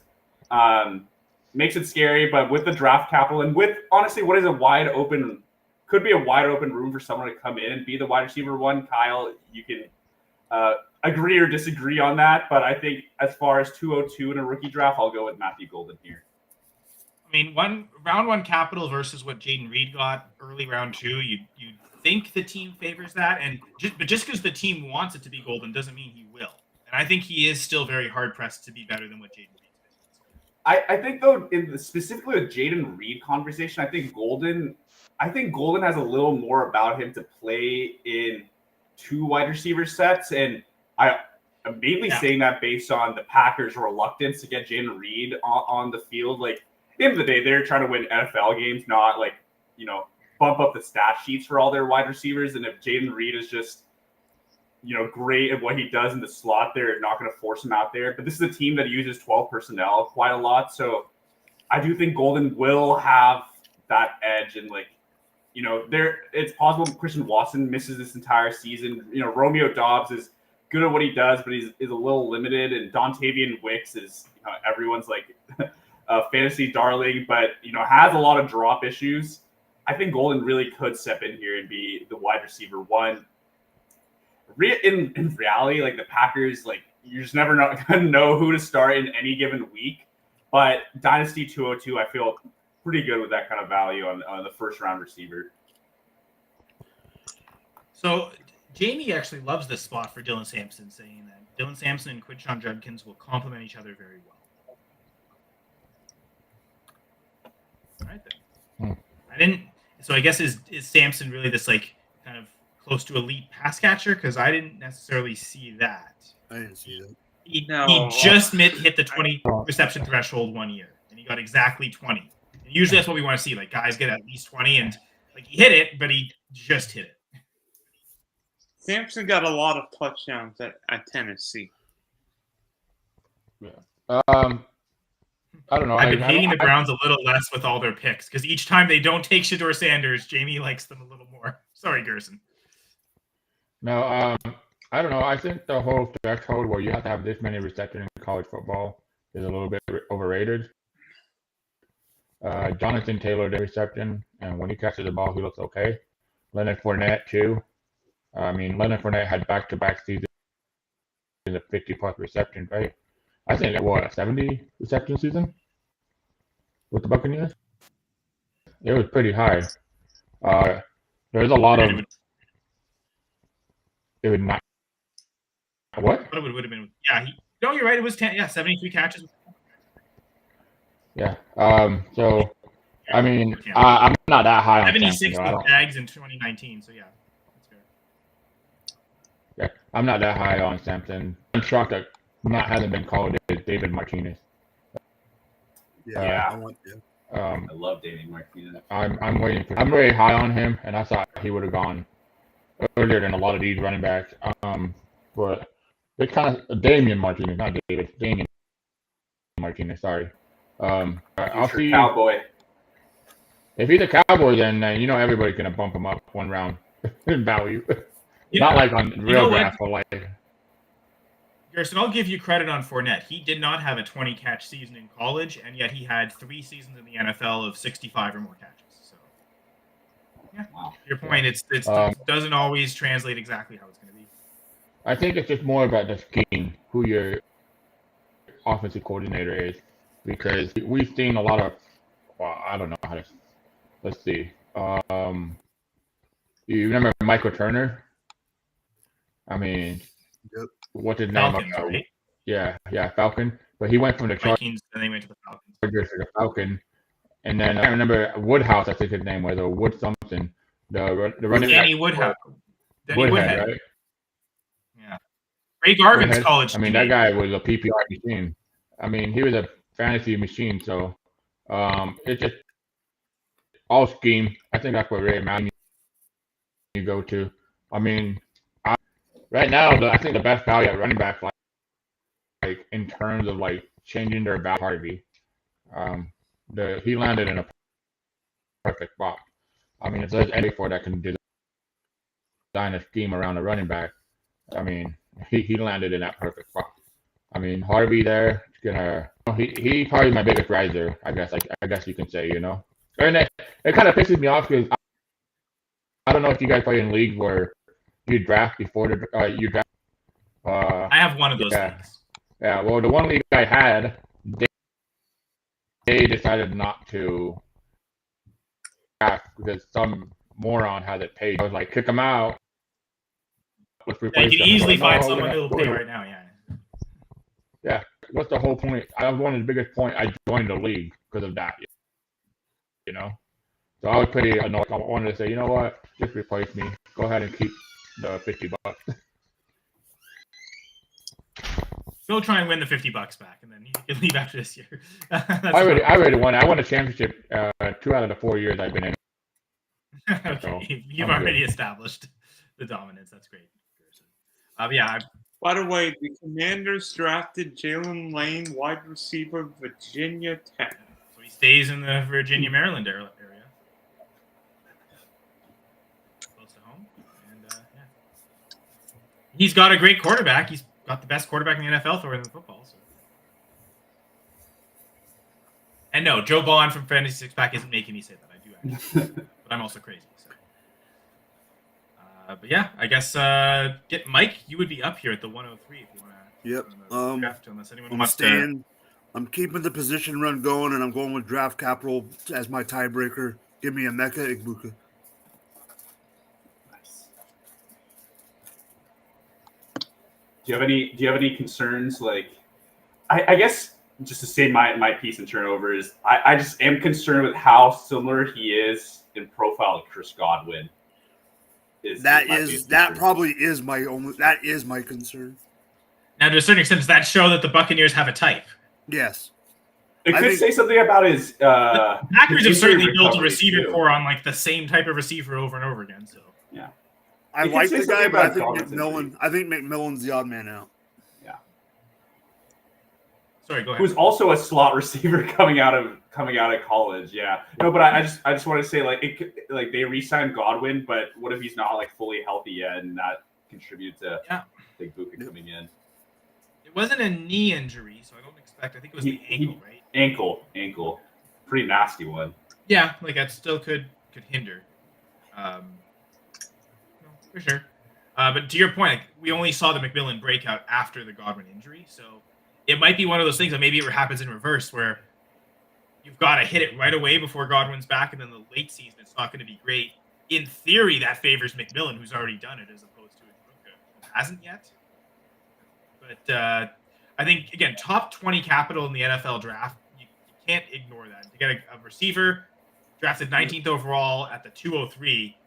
Like, you take away the rest of the context of the team and the other receivers there, especially if they've got a good profile like Ibuka, you're usually like, that's a great value pick. The only reason that he's falling this far is the concern with the team. So, like, to your point, Mike, like you're following the capital, you get a first rounder, a guy we really liked. I mean, Rahul, I think back to our wide receiver episode. Like, didn't Jamie have him at wide receiver 2?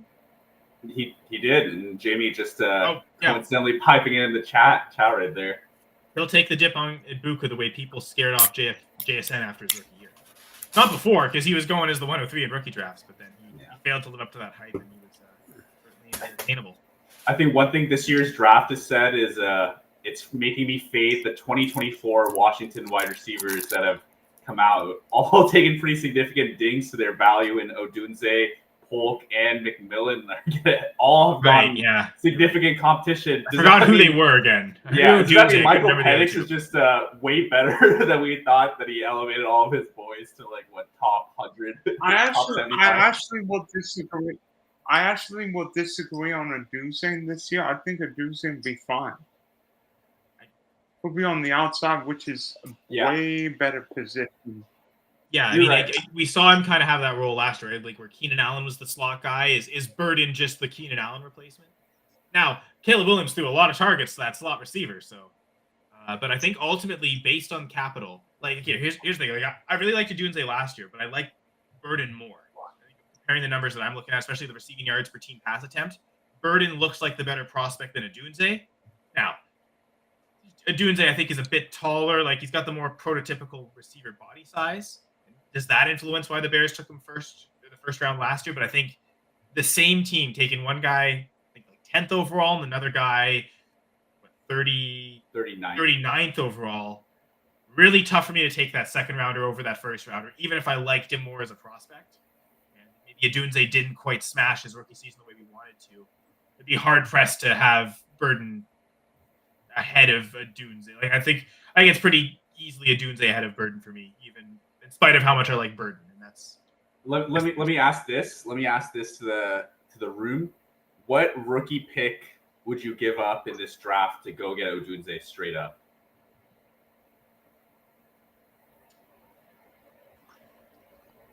Ooh, I give up 107. 106. Yeah, I was gonna say 10. I was gonna say 108. Yeah, I almost said 106 after the way I messed it up with Judkins earlier, but I think thinking like 110. But I'm also been I've always been lower than consensus on Odunze. So like that's just I'm always a little hesitant to just truly buy. You had him 101, dude. You had him 101. I remember. You had him 101. No matter what.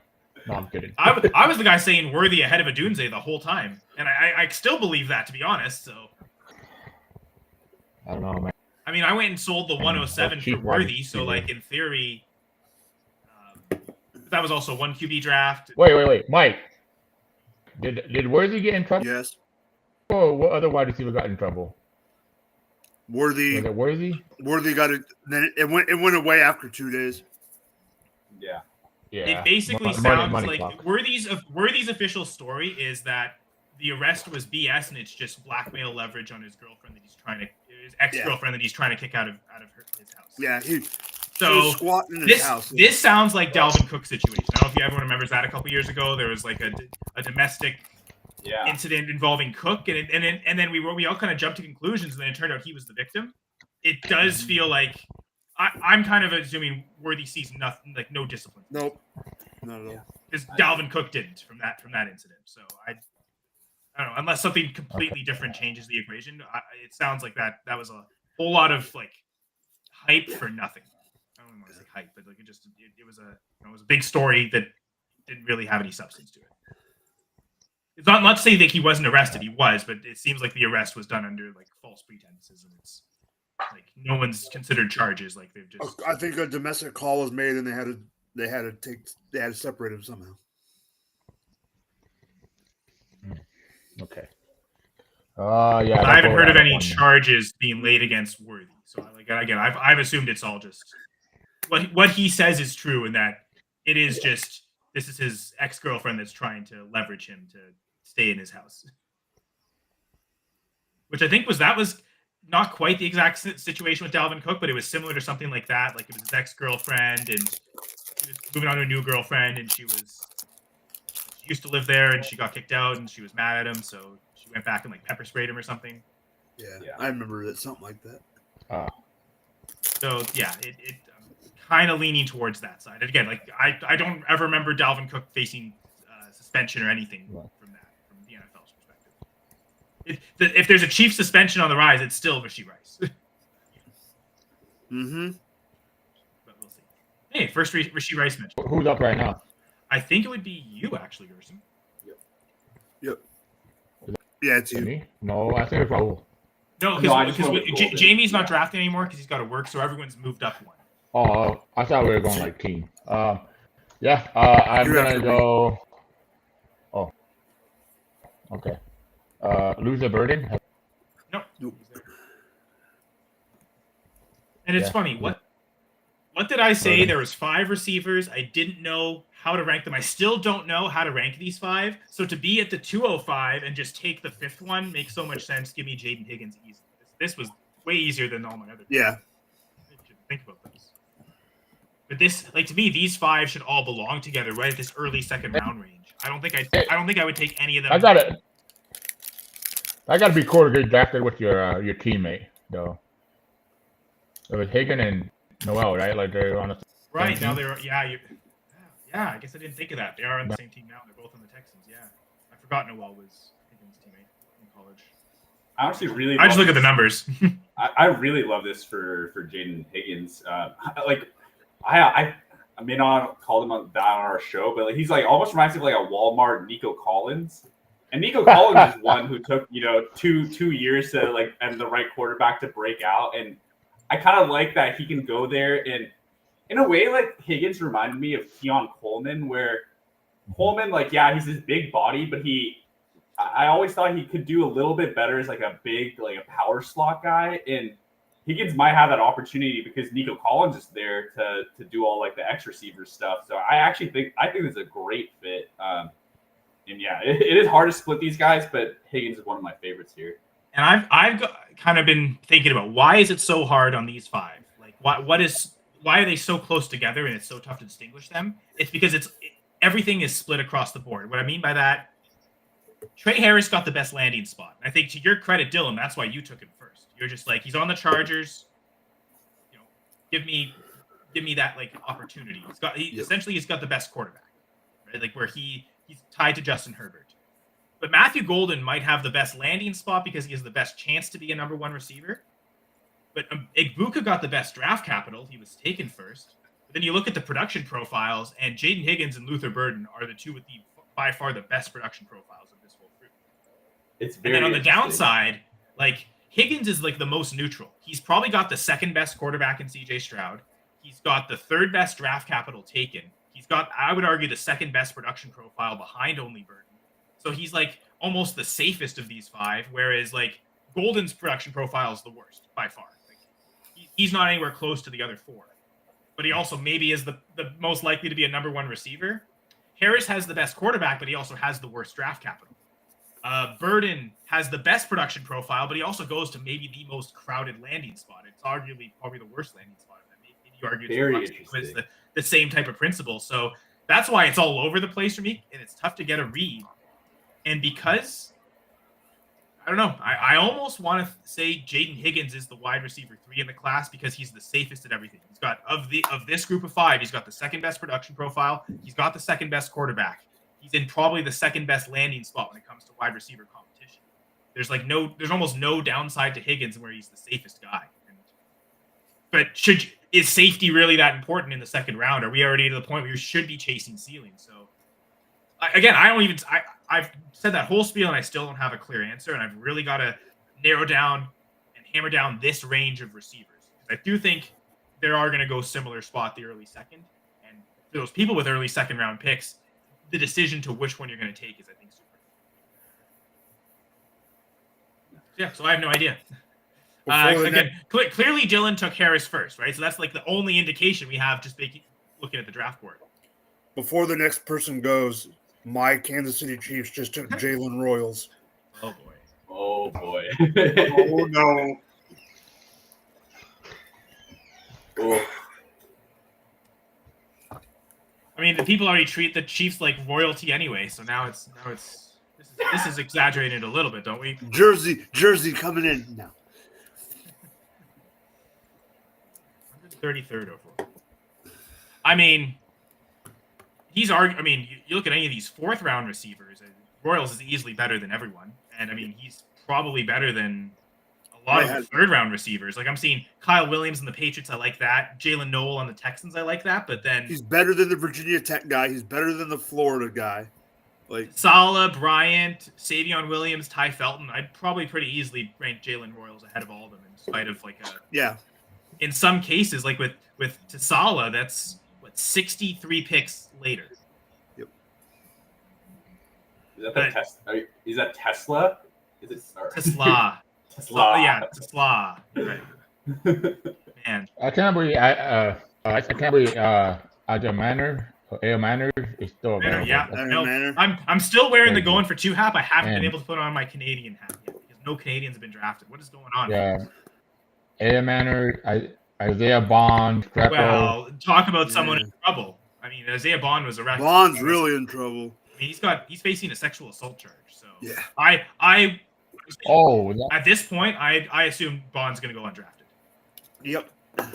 Now, is this going to don't- turn into like that? The Cowboys got that offensive lineman who he didn't do anything, but his girlfriend was murdered and he was questioned about it, and then like everyone freaked out and he went undrafted, and then the Cowboys. Lionel Collins. Lale Collins, thank you. Right, and I mean he turned out pretty good. Like the Cowboys got an extra starter out of nowhere because like they got the benefit of Yeah. he almost. I think It sucked for him that Tunstall? he fell, and he like missed. If he would have been a first rounder, he missed on a lot of money. But when it got to a certain point, it was better off choosing his spot than he would have been being a 6th round pick. Yeah. But so his Bond crap. end up in a situation like that. So I don't think it's completely over for him. But I mean, I didn't like his production profile to begin with, so I was fine already. Like he was already in my mind undraftable for fantasy. I had him at wide receiver 14 before the draft, and like. A guy like Jack Besh, I had below 2nd round capital to the Raiders. Like I don't love that production profile, but I'll easily take him. So he's had guys kind of jump him already. So he's probably going to finish lower than 14 for me in my rankings. So, yeah. Sorry to just. There's a lot of wide that are still available that I like, and man, this is For sure. No, that's true. Definitely. crazy stuff. And I mean, maybe even the case in our mock draft. So I guess Dylan, you'd be up next here at the 106. Let me see.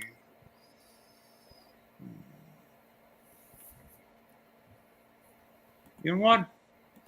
When I see the wide receivers, the top wide receivers available. Oh gosh. Oh God. There aren't any. Give I me. mean, so on my list, I would say it's probably Kyle Williams, Jalen Noel, Jack Besh. Those are day 2 guys that have decent profiles. I was thinking Kyle, or I was thinking Jalen Kyle Royals might be the Williams option here at the Chiefs, right? Sorry. I was thinking either Kyle or Cam Scatterbull, but at this pick, it's already a running back. Give me the wide receiver from Washington State, Kyle Williams. Man, from $16 in Fab to the 205. 206. Nice. I'm loving this. I'm loving this spike in value for Kyron Williams because Kyle Williams, sorry, not Kyron Williams. Kyron Williams spiked in value the last couple of years, but Gersa, the one league where I had the rookie draft before the NFL draft, I traded away all my picks, so I didn't have anyone, and I just spent Fab money on Kyle Williams and Curtis Rourke, and I ended up leaving with a 3rd round rookie that could be the Pats wide receiver 1 and a Canadian quarterback that I'm still with. I only spent $1 on Fab at work, so hopefully it wasn't totally wasted. Please. Kyle Williams was about to be my pick here, so I feel a little sniped and honestly kind of lost for who should be next.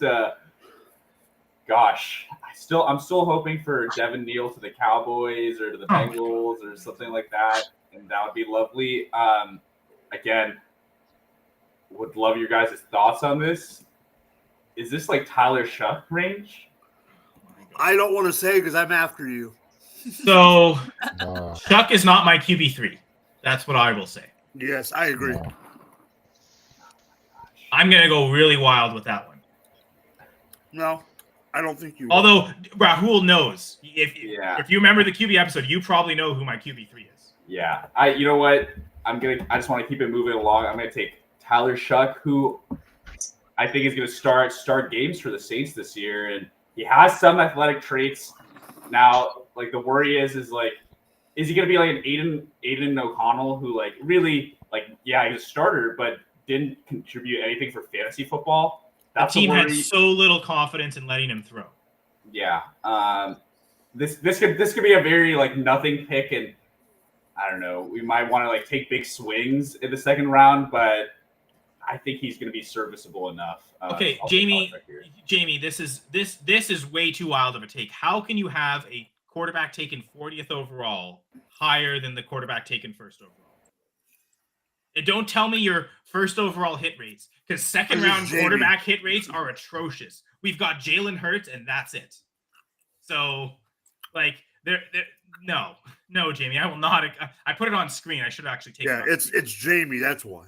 Well, it is, but Jamie is a good, smart fantasy football manager. He lives within realism. There's no reason anyone should have Tyler Show ranked ahead of Cam Ward. No.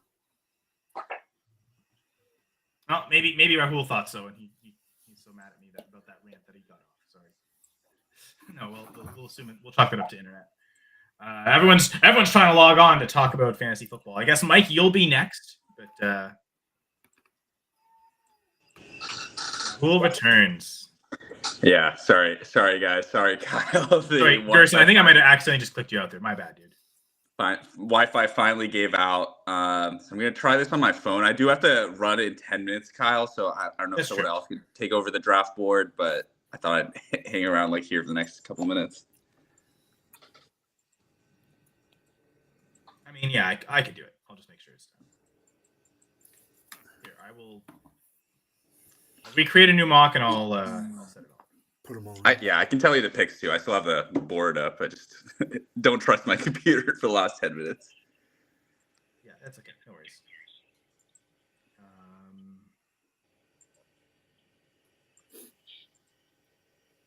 So major booze for the Tyler Shuck pick then. Well, I mean, again, he's a quarterback taken 40th overall at this point in the draft. It probably makes sense.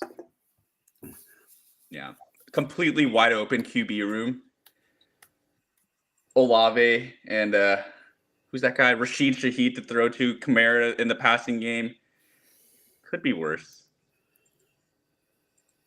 Hunter went 4th, right? Yes. Yep. Okay, thanks. Maybe I changed the pick away from Quinshon Judkins now. Henderson. 108 was Warren. Warren, Dart, Loveland.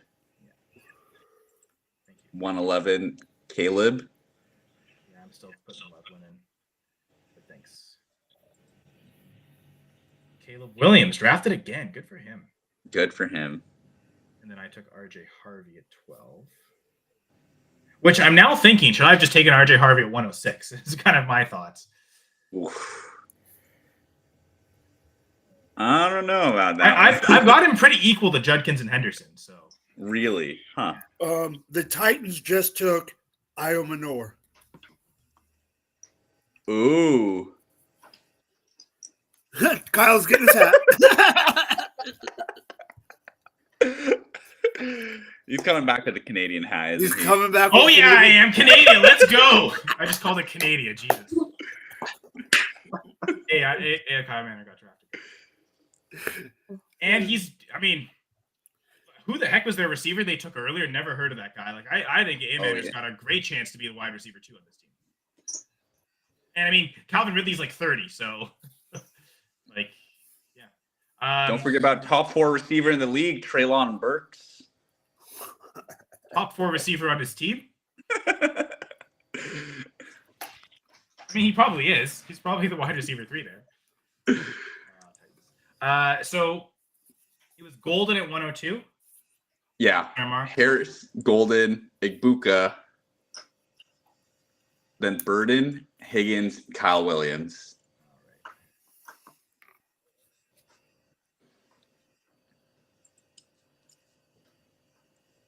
Higgins, where's Higgins? Man, Sleeper hates Higgins.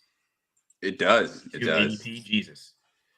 And then it was Kyle Williams at 206, and then I just regretfully took Tyler Shuck at 207. Yeah, actually, Sleeper ADP really hates Kyle Williams too. Weren't you saying there's another Kyle Williams like eligible in this draft class? Someone said that, and so I double checked in the Sleeper League too. Like, oh man, I got the right one right. And so yeah, I guess I will then share my screen. Okay, we got comments here. Hang on. Tyler Show above Bryce Young. Okay. I disagree. Like his prospect score isn't good. Like I don't think Tyler Shugg's that good of a quarterback. Like this seems like Brandon Whedon all over again. That was a colossal failure. Jamie should know that better than anyone. So I don't get the Shug hype. Sorry, I don't. But top 40 quarterback, and at this range where we're struggling to make picks now, 207 seems fine. Yeah. Because there's no way you're getting the 207 for Bryce Young. If you wanted Bryce Young, you're having to spend a first. I mean, and let's say he goes in and starts, has a couple of games in like the 16 to 20 fantasy point range, and you could probably flip that 207 up, I would think. Yeah. I mean, you could you'll be able to flip that pick more easily if someone needs a quarterback and Shug's there. Like that's you sell them on the fact that they're a top 40 pick. Okay. So I think that's where we're at, right? It was I guess it was Mike's pick next. Okay.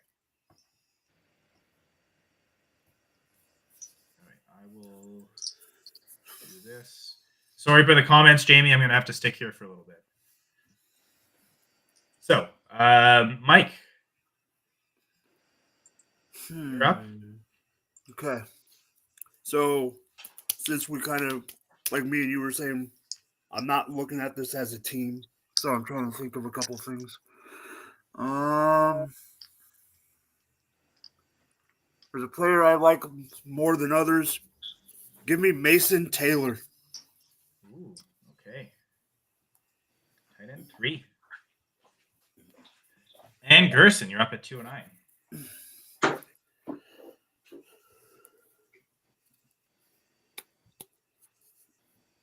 I think I'm going to take Jalen Milroe in a Superflex league. The situation there we settled. I wouldn't call Darnold a franchise quarterback. Like he could easily go back to being a pumpkin and just spend what's his name in Kevin O'Connell. In Minnesota, Kevin O'Connell. I also think he was throwing to Justin Jefferson. Like that really helps too, regardless of who the coach is. So I think it's both. Like it was a perfect situation because of the coach and because of the receivers he had. I honestly, I think if I was drafting, I need a quarterback in this year's draft. I think I'm trading my early draft capital just to upgrade my quarterback to another quarterback. Not taking any of these quarterbacks. I don't like the Cam Ward situation. I mean, so not a lot of people can name receivers in Tennessee, Alvin Ridley? Aladeo Manor? Yeah, but that's what I'm saying. Like people would have a hard time. Alvin Ridley, it's not a great landing spot. We're nerds, but I mean, to me, he provides the highest upside out of afterward, because let's say Milroe does start. I mean, he has the rushing upside, and that's what we look for with Konami quarterbacks, I'm just for a Jalen Hurts kind of situation, he pans out. I mean, McDonald's a tier, if I remember correctly. Yes. Yeah, he used to be the Ravens. So, I mean, he fired his offensive coordinator here. So hopefully, you just need a little bit of low into the starting job, and you got a good value in the second round, I mean, I love the Mason Taylor pick. A lot of people are low on him. I think he would get Vegas odd to go in the first round. That speaks a lot for him, So that's my Milroe. He's got an opportunity. I mean, it wouldn't shock me if he's number 2, number 3 on the team competing with Breece Hall for that kind of role. In terms of targets and receptions. Targets, yeah. He's not going to compete with Garrett Wilson. No. Well, I've already kind of talked up this running back enough, and we've gone on way too long of a run without a running back. So I'm taking Cam Scatterbo here. I think this is a pretty good range. I actually think it's a pretty good value for him here. Where I do expect him to overtake Tyron Tracy immediately and be the lead back. So I'm kind of approaching him like that. Again, he was my RB4 before the draft. He's going to fall a little bit. Fortunately for me, he's not going to fall as far as Devin Neal is going to fall unless he gets an amazing landing spot late, but it's kind of sad now. And Curtis. I'm sad. But regardless of my sadness, we can continue this draft here. We got 2 more picks left. So Dylan and then Rahul. We'll do that really quick, and then Rahul, we can get you a last second round pick. I can only see my screen, so I have no idea if Rahul's even still here. But go ahead. I am. Dylan, 211. Dylan's not here. Okay. We'll switch it up real quick. I know Rahul, you're gonna have to leave in 2 minutes, so why don't you just take the 211? Yes, with my last pick, I'll take Baishal Tootin, and this could be easily supplanted by anyone else getting drafted soon. But I think targeted running backs, good offenses. He's very, very fast. He can catch the ball. I think if he gets an opportunity, he's going to boom for fantasy, and it's a little bit crowded right now. But as the first running back drafted by this organization, I think there is a lot of room for upside for Tootin. Right, this is the new GM, and yeah, Cohen's first year as head coach. So yeah. Awesome. We talked about how deep the running back class is, and like this would be the time to these depth running backs that may not have the as clear a starting path as we want. Like we could still take them and get some value with. I mean, one Travis Etienne injury, and Tootin could totally be a workhorse back. Exactly. I just see a lot of what Liam Cohen did last year, specifically with Bucky Irving, that I think even a smaller back could thrive with very clever rush attempts or pop passes, screen passes. He's in motion and it's somehow a rush attempt. But I think Tootin could do a lot of that. And like we said at the start, I think he was the first pick that we heard today. It could be murky, but upside is great at 211 with Tootin here. Well, and it is 2:00, so I think Rahul, if you're gonna head out, you want to let people know where they can find and follow you. And, yeah. Well, thank you all. It's a great show. Enjoy the rest of day 3. You can follow me on Twitter at SmallTalkFF. You can find me weekly on Wednesdays with Kyle and Jamie on the Dynasty 6-pack. And yeah, enjoy the rest of your day, guys, and good luck for your rookie drafts. Thank you very much. Appreciate it, Rahul. Take care, brother. All right, Rahul Natarajan, folks. Co-host extraordinaire on the greatest Dynasty show out there, the Dynasty 6-pack. And yes, I am incredibly biased because it's mostly just me talking the whole time. Of course, I think so. Hopefully you enjoy it too, for anyone who's watched. Yeah, new show too. I mean, we just had episode 8 this week, so it's we're going, starting things off. But Rahul, Jamie, and I think we make a good trio. So sad to see him go, but happy to continue this live stream on. Has Dylan returned yet? Dylan, you there? No, he is not. That's okay. And the other thing too, I was going to ask Mike and Gerson, do you guys want to continue going, do 4 rounds, or we find just having this a 2-round? We're fine. Mike doesn't want to draft any more of these players. Oh, I'll draft. Oh, you mean for this? I thought you meant the show. I'm like, yeah, I think we just put Shador and just say, yeah, we had him higher than everybody else. And then, yeah. I mean, I guess we can suggest a player. I mean, the only player that I would probably draft, to me, I've got one in mind, to be honest. I have one in mind. He hasn't been drafted.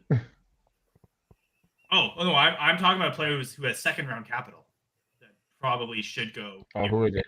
No. Nope. Okay. Someone said it earlier. I mean, you said it, Mike. Play the format. Terrace Ferguson on the Rams. Considering Tyler Higbee had another significant injury in the playoffs, could put his entire season in doubt like it did last year. I could see Ferguson stepping in immediately and being the lead tight end for the Rams. And yeah, I think he had a 9.32 RAS. He was my tight end 3 before the draft. Considering this landing spot in the 2nd-round capital, I'm not changing that. I think this is a huge value on Terrace Ferguson. In fact, I probably should have taken him ahead of Cam Scatterbo. But he's someone I think should be a 2nd-rounder.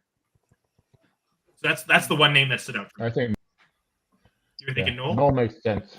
Yeah, Noel makes sense. And then that's who I would probably draft. I mean, it's a good landing spot on the Texans. The same argument of Jaden Higgins I made. It's a great quarterback. So, Mike, you like Noel as well? Yeah, Noel. I mean, I completely get your point about Ferguson, but I'd probably go Noel. Yeah, Noel. All right. So, this is just what we're thinking, and this is, six people, I guess, essentially doing this. But this is what a rookie mock could look like, and I don't think it'll be unusual to see 6 running backs in the first round. Like that could most definitely happen. A lot of people liked the top 5 anyway, and I think with Harvey's early capital and the landing spot in Denver, I mean, I liked him at RB7. I mean, I had him higher than Caleb Johnson. I know that's kind of a hot take. I know, Gerson, you've already mentioned you're pretty high on Caleb Johnson. I've seen other people say he was the RB2 behind Genty before the draft. So, again, not shocked to see those 6 running backs go. That's half the first round. Sorry, Gerson. So we are into the 5th round. And then, that I also wouldn't be shocked to only see 2 wide receivers go in the first round. That's something where no one's sure what to do with that group of 5. Harris, Golden, Ibuka, Burden, Higgins that we have here. And then because of that, like everyone's trying to trade down and get to that end of that tier and just pick whoever falls. So it can be one of those things where they all kind of, because of that depth of that tier of 5 players, none of them get elevated. They all fall out of the first round. There might be a case where someone really is convicted on one of them and they're willing to take them in the first round. But I wouldn't be shocked to see all 5 of them fall like this. Howell to Vikings. Yeah, Sam Howell's relevant, bro. Like, what, did Sam Howell just get traded to the Vikings? Like, wait, what? That just happened? It might have, because they have 4 quarterbacks on the roster now. Right, Milroe, Darnold, and they just signed Drew Lock. Yeah. And I mean, the Vikings, like, they didn't really have a good backup behind McCarthy. Nope. Yes, they did. Because they lost, or because Dobbs went to the Cardinals, Nick Mullins went to the Jags. I mean, is it Jaron Hall?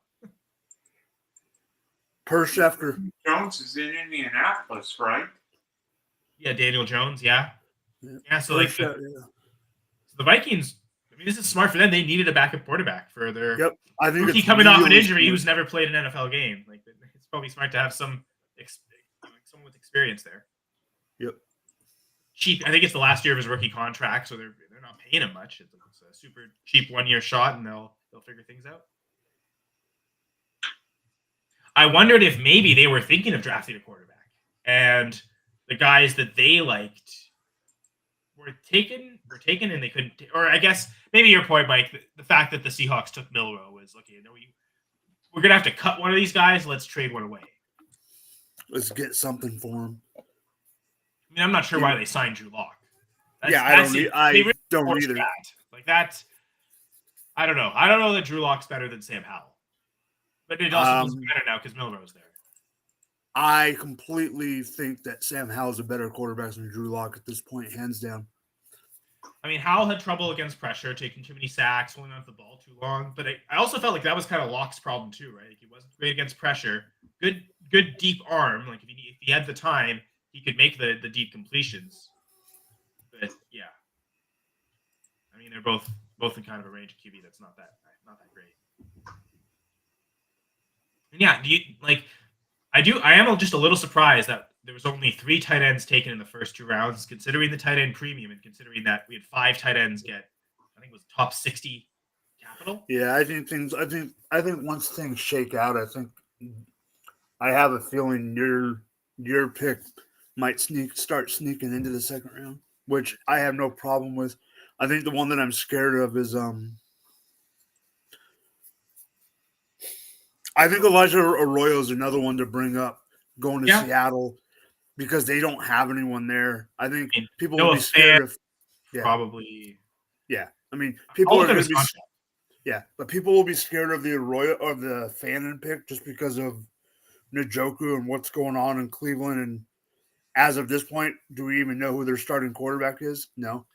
I mean, it depends what they want to do. Are they trying to make the playoffs? They probably should just start Flacco from the get-go. If they're trying to tank for a 2027 quarterback, then play Kenny Pickett 17 games. Oh my God. Because that guy's not going to win you very much. Noah Fant's in the final year of his contract. So it's the thing with Arroyo is the same thing with Harold Fannin.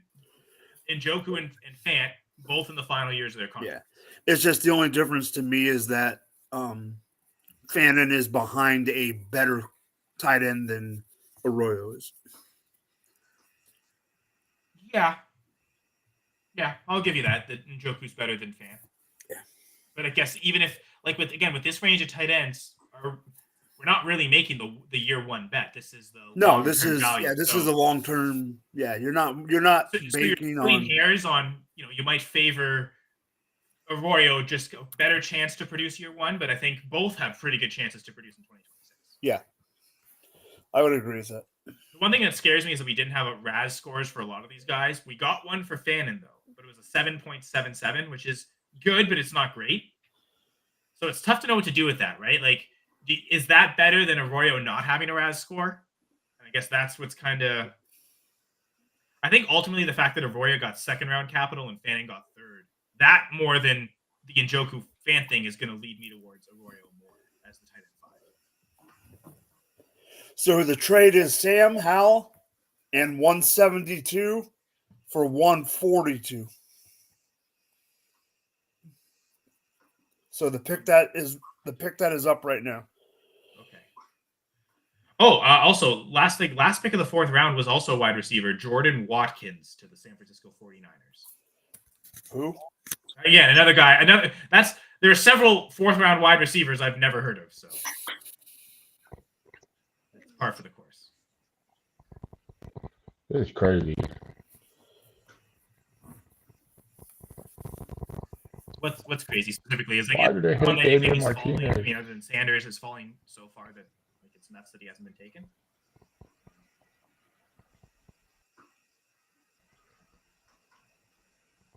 Matt Walden loved Damon Martinez too, right? I don't know. Yeah. I don't remember. I like Devin Neal more than I liked Damon. Oh yeah, Devin Neal was my RB3 before the draft. Yeah. Now I look like I always look like an idiot. What if the Dolphins? Par for the course. Yeah, who was your top running back that went, or not top, but like, what was the guy's name that went to Denver from Memphis that you were Blake all Watson? Watson, yeah. Yeah, no, he was my RB1 pre-draft last year, and he went undrafted, and he did absolutely nothing in year one, and it looks like he's now completely buried behind RJ Harvey. So, Hey yeah, man, I just give you more props that you stand behind your ground. I hate people that put out rankings and then when something goes bad for their player, they're like, "Oh, I never said that." You always, Kyle, I have to respect you for that. Oh, no yeah, matter yeah. what, you always stand on your ground. Like you don't. Oh, this is my pick. This is who I'm going for. And I know you watch more film on players than a lot of other people. So, I mean, I've been wrong. I think my worst call I ever had was saying Chris Herndon was going to be like incredible. If you took Chris Herndon and didn't turn out immediately to be traded good. him after his rookie season, you would have benefited so much. Like you would have got good production year one, and you would have got a haul in the draft.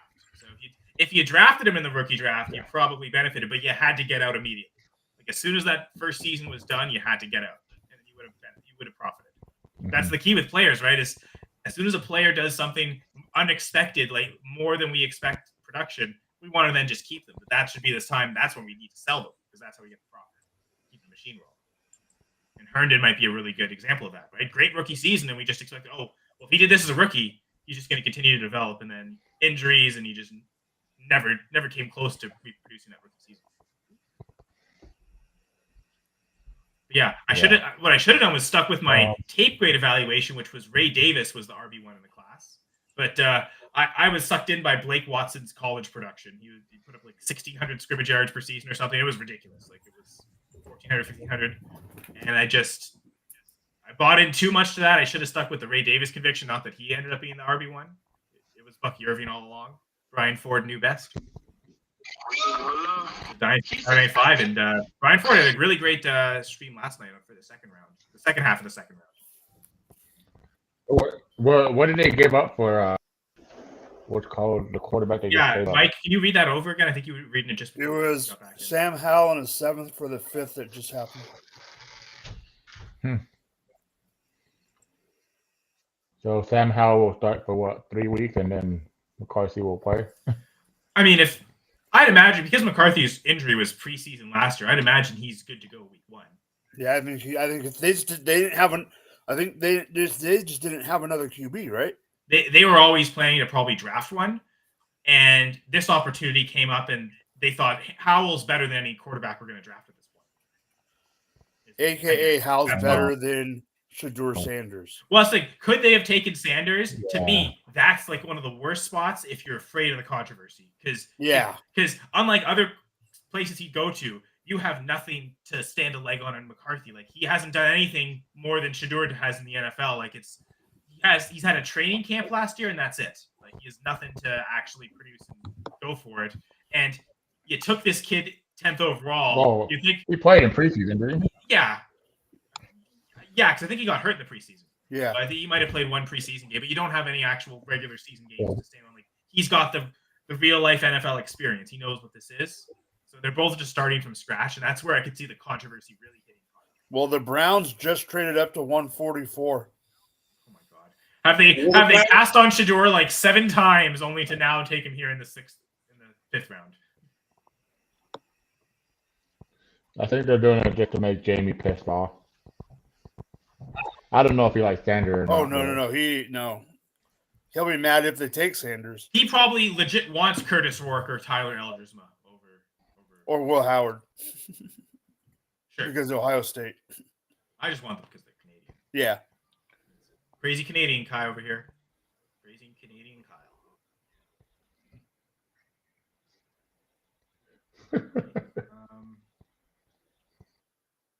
Yeah, so we're waiting on bated breath here for the Browns to pick potentially a blockbuster in Shedeur. Yeah. The pick is in, but they have not said it. Yeah. 144 is we're still not at the Tom Brady pick yet. So like he still has a chance to go earlier than Tom Brady did.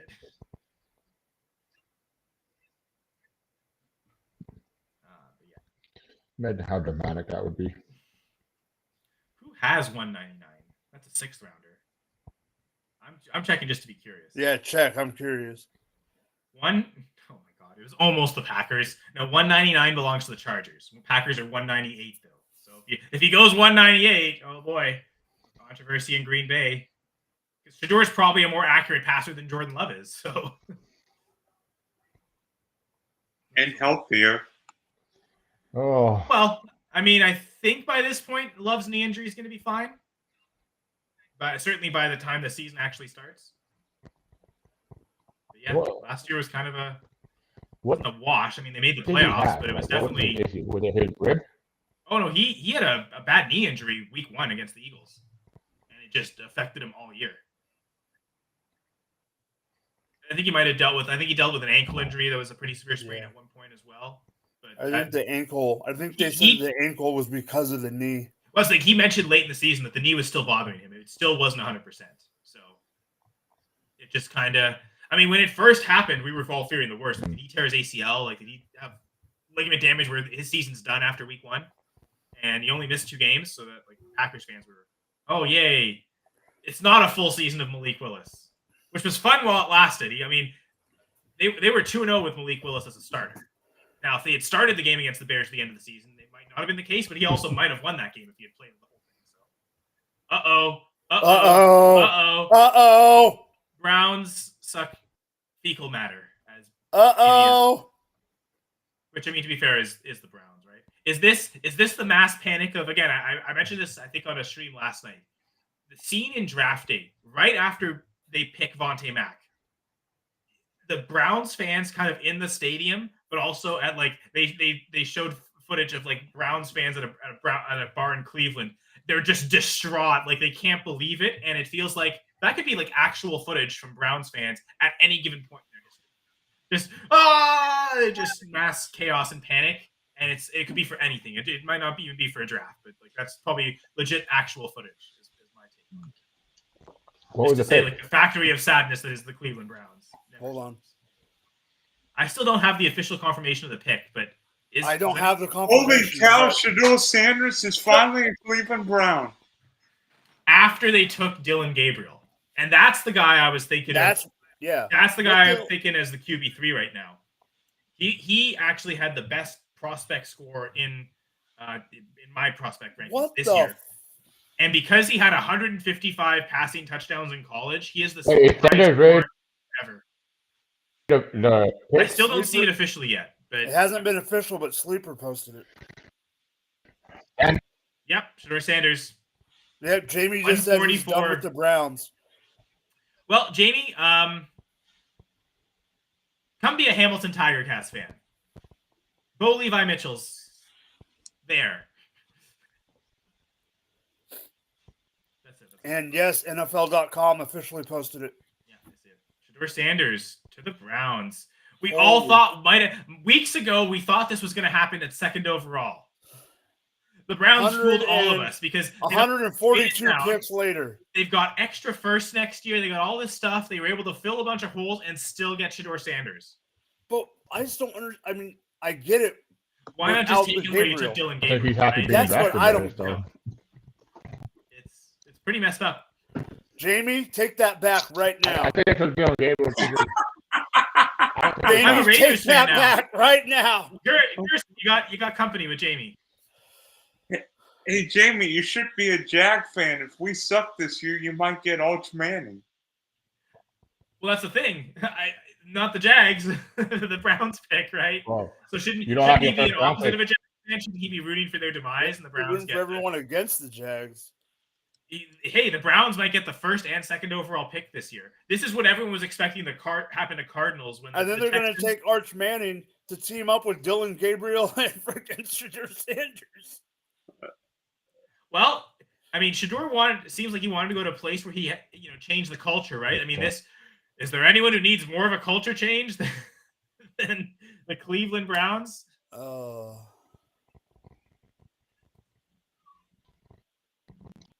Also, by the way, I guess interesting that the Vikings. So I'm confused. The Vikings traded for Sam Howell, and what was the pick they got? Defense. Oh, sorry. Seahawks got Riley Mills. Okay, a defensive tackle. I see. Okay. Yes, I understand how that works now. Okay. Yeah, defensive tackle out of Notre Dame is what the Seahawks got for Sam Howell. So, for a guy you probably weren't going to play, maybe that's worth it, no matter what you get. Shedeur Sanders. I mean, is he the QB6 in Dynasty? I don't think there's been a quarterback taken in the past 3 rounds, right? Not since Milrow. Or no, Whoa, Gabriel. Be careful with what you say, Kyle. What? Yeah, be careful with what you say, Kyle. QB6 and Dynasty, you mean QB6 and yeah, you're right, in this class. The Dynasty QB6 of the 20. People take it serious. People shouldn't take me too seriously. That's their mistake. Shedeur Sanders is being legendary. Well, he got taken, 55 picks ahead of Tom Brady?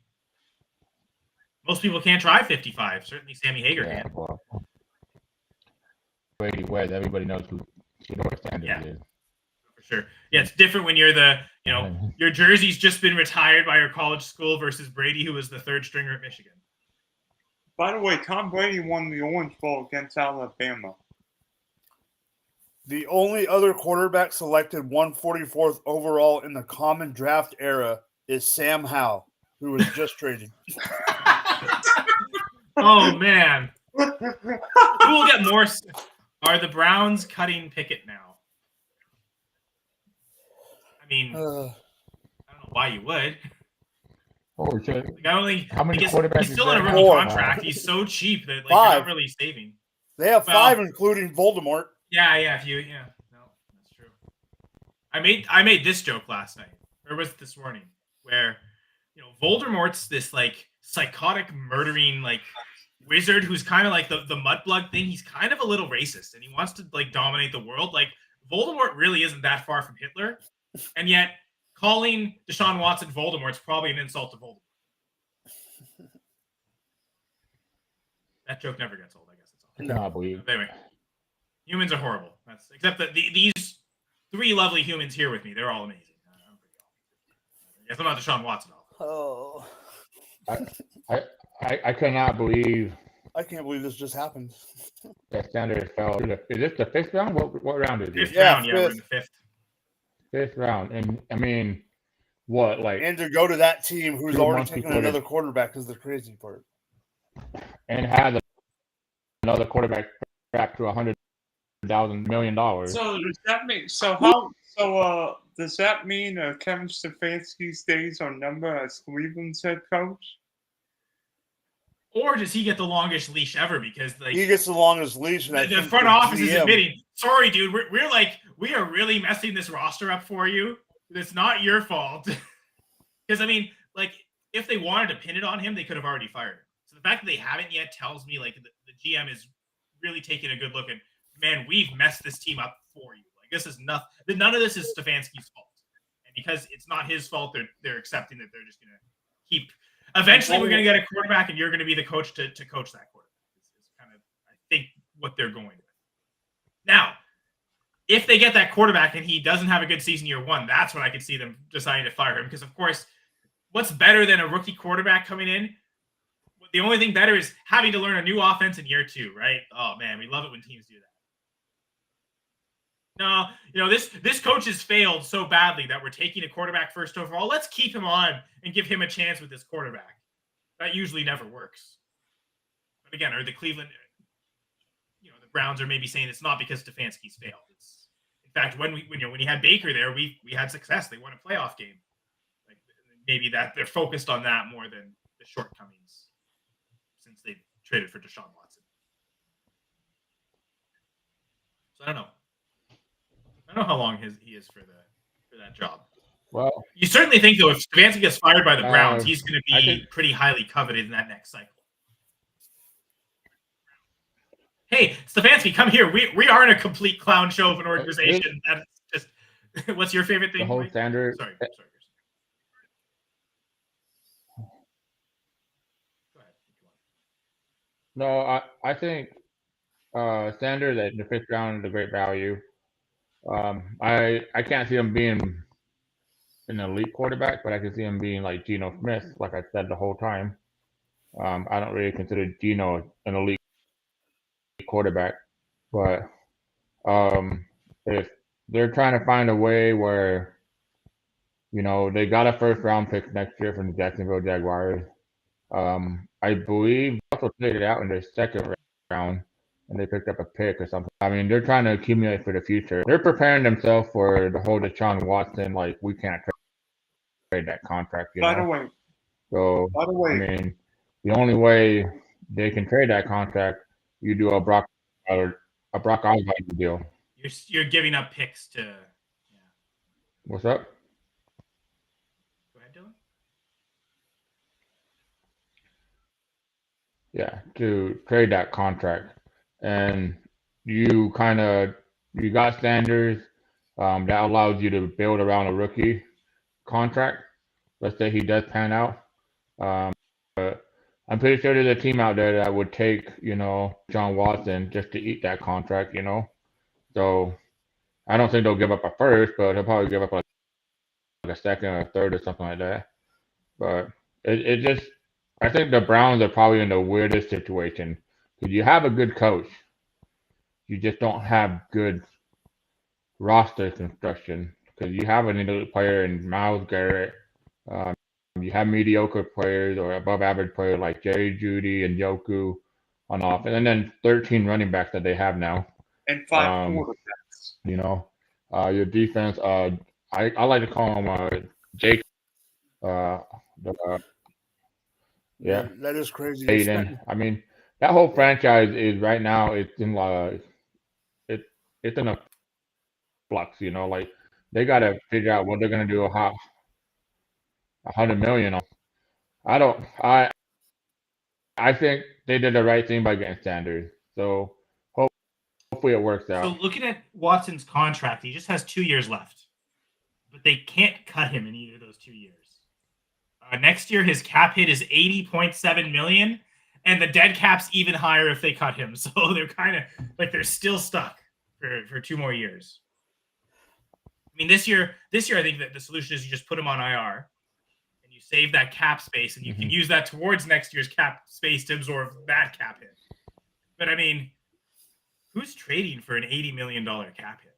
Like, I don't even think a team would like a single 1st. I mean, unless you're it's a top 5 pick, which I mean, again, it depends on how bad the Jaguars finish next year. Maybe that Jacksonville pick that they got is a top 5 pick. Sorry, Dylan. You're anticipating that's not going to be the case, and that's going to be like a mid first. Teams probably aren't doing that just for a mid first. Like I'm not taking $80 million cap hit for like the bad publicity. Unless they eat the contract. I mean, they're going to have to. I think that's kind of the point. Like because I think the morality of it still is like if a team trades for Watson, are their fans going to not like it? Is like how much backlash are they going to have? Like are they going to lose potential sponsors or like is there going to be some type of financial ramification that just no matter what you get in terms of a first round pick, it's just not worth it to take that contract on. So I don't know. By the way, if the Cleveland Browns wouldn't have traded the number 2 pick, could have drafted Travis Hunter and Shedeur Sanders.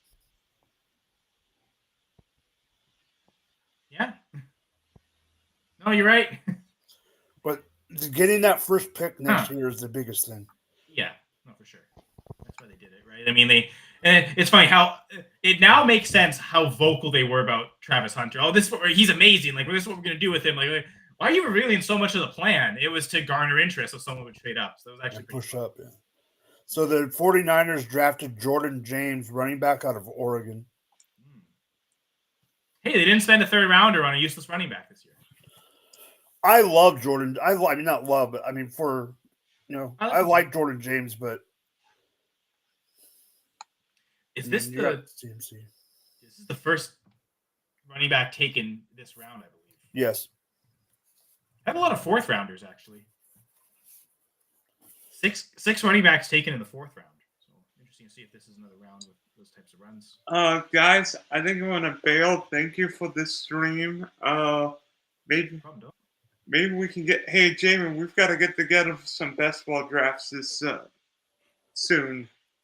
Well, it's Jamie. That's all he does is best ball drafts. He was on streams or does best ball. That's all he does in his life. Well, tell him send me invites. I'll be ready for some drafts. Currently working because he can't be here, but yeah. Currently working. Working best ball drafts and live streams. So yeah, that's definitely. Do you want to let the people know where they can find and follow you, Dylan? At Dylan at Sports One, Spunky Repping Sports. I'll be doing 500 drafts this summer. What else is new? Maybe 5,000. I don't know how many I'll do. I know you were quite active last year with that. And the year before that. Yeah, that's true. So yeah, you got a great channel. You got some great content, and glad that you were able to. Oh, he's already gone. Glad he was able to spend time with us. Yeah. So Jordan James and Shedeur are the only skill positions in the 5th round so far. Heck, almost the only offensive player. There was one offensive lineman taken. Yeah. And then the Cowboys pick us in. Do the Cowboys pick a running back right here? Yeah, they'll pick Devin Neal. Devin Neal, baby. Devin Neal skyrockets up. Well, not really skyrockets. He'll still fall lower because he was at 3 for me. So he'll still actually fall. But yeah. He will pass. He'll get the bump. He'll pass a lot of running backs that were drafted ahead. Yeah, well, he's not that tall. So yeah, like Woody Marks. Ladder.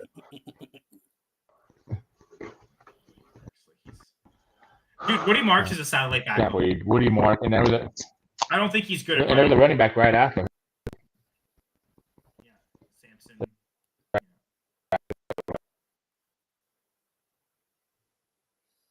Oh, Hunter, right? Yeah. Jarquez Hunter. Jaden Blue is a Cowboy. Well, it's the landing spot. I always keep writing Jaden Blur. U, not E.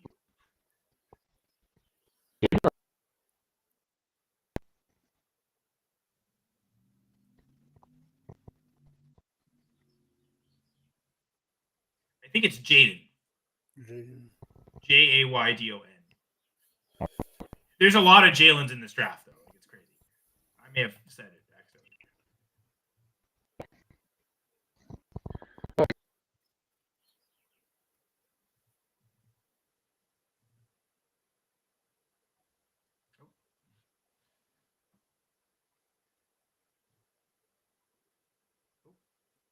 Okay.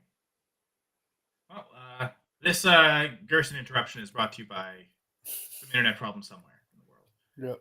A lot of problems in the world. Which is why we love being here just talking about drafts and stuff. Like, this is super fun. Super appreciative of Jeff Lambert for allowing us to have this network where we can come on and just chat it up. Yep. Apparently I do this every Saturday of the draft. Saturday Psycho Center. Oh yeah, there's a hockey game on right now. Who's your team again? Not in the playoffs. Red Wings. Okay. Oh, you're a Wings fan? Surprised you're not a team up north. Yeah, I hate the Leafs. I hate the Senators. You could see myself being a Habs team. I'm francophone. I mean, I'm a French Canadian, so that would be the logical smart thing. If you were, yeah. I love Nick Lidstrom and Brendan Shanahan, and now Lucas Raymond too much. Winged wheel, baby. I love that logo. That's like the best logo in sports. And as a kid who really liked the color red, seeing that winged wheel, it's like, yeah, I want that team. Oh my God, they're really good too. That's amazing. Yeah, my team got their butts kicked last night. They were really good. They've missed the playoffs 8 or 9 years in a row, so they're not good now, but they were good. We had quite a run, so can't complain. Who is your team? Kings. Okay.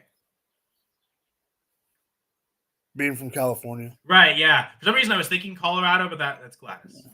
Yeah. That makes sense. Okay, well, I mean they're still winning the series. Yeah.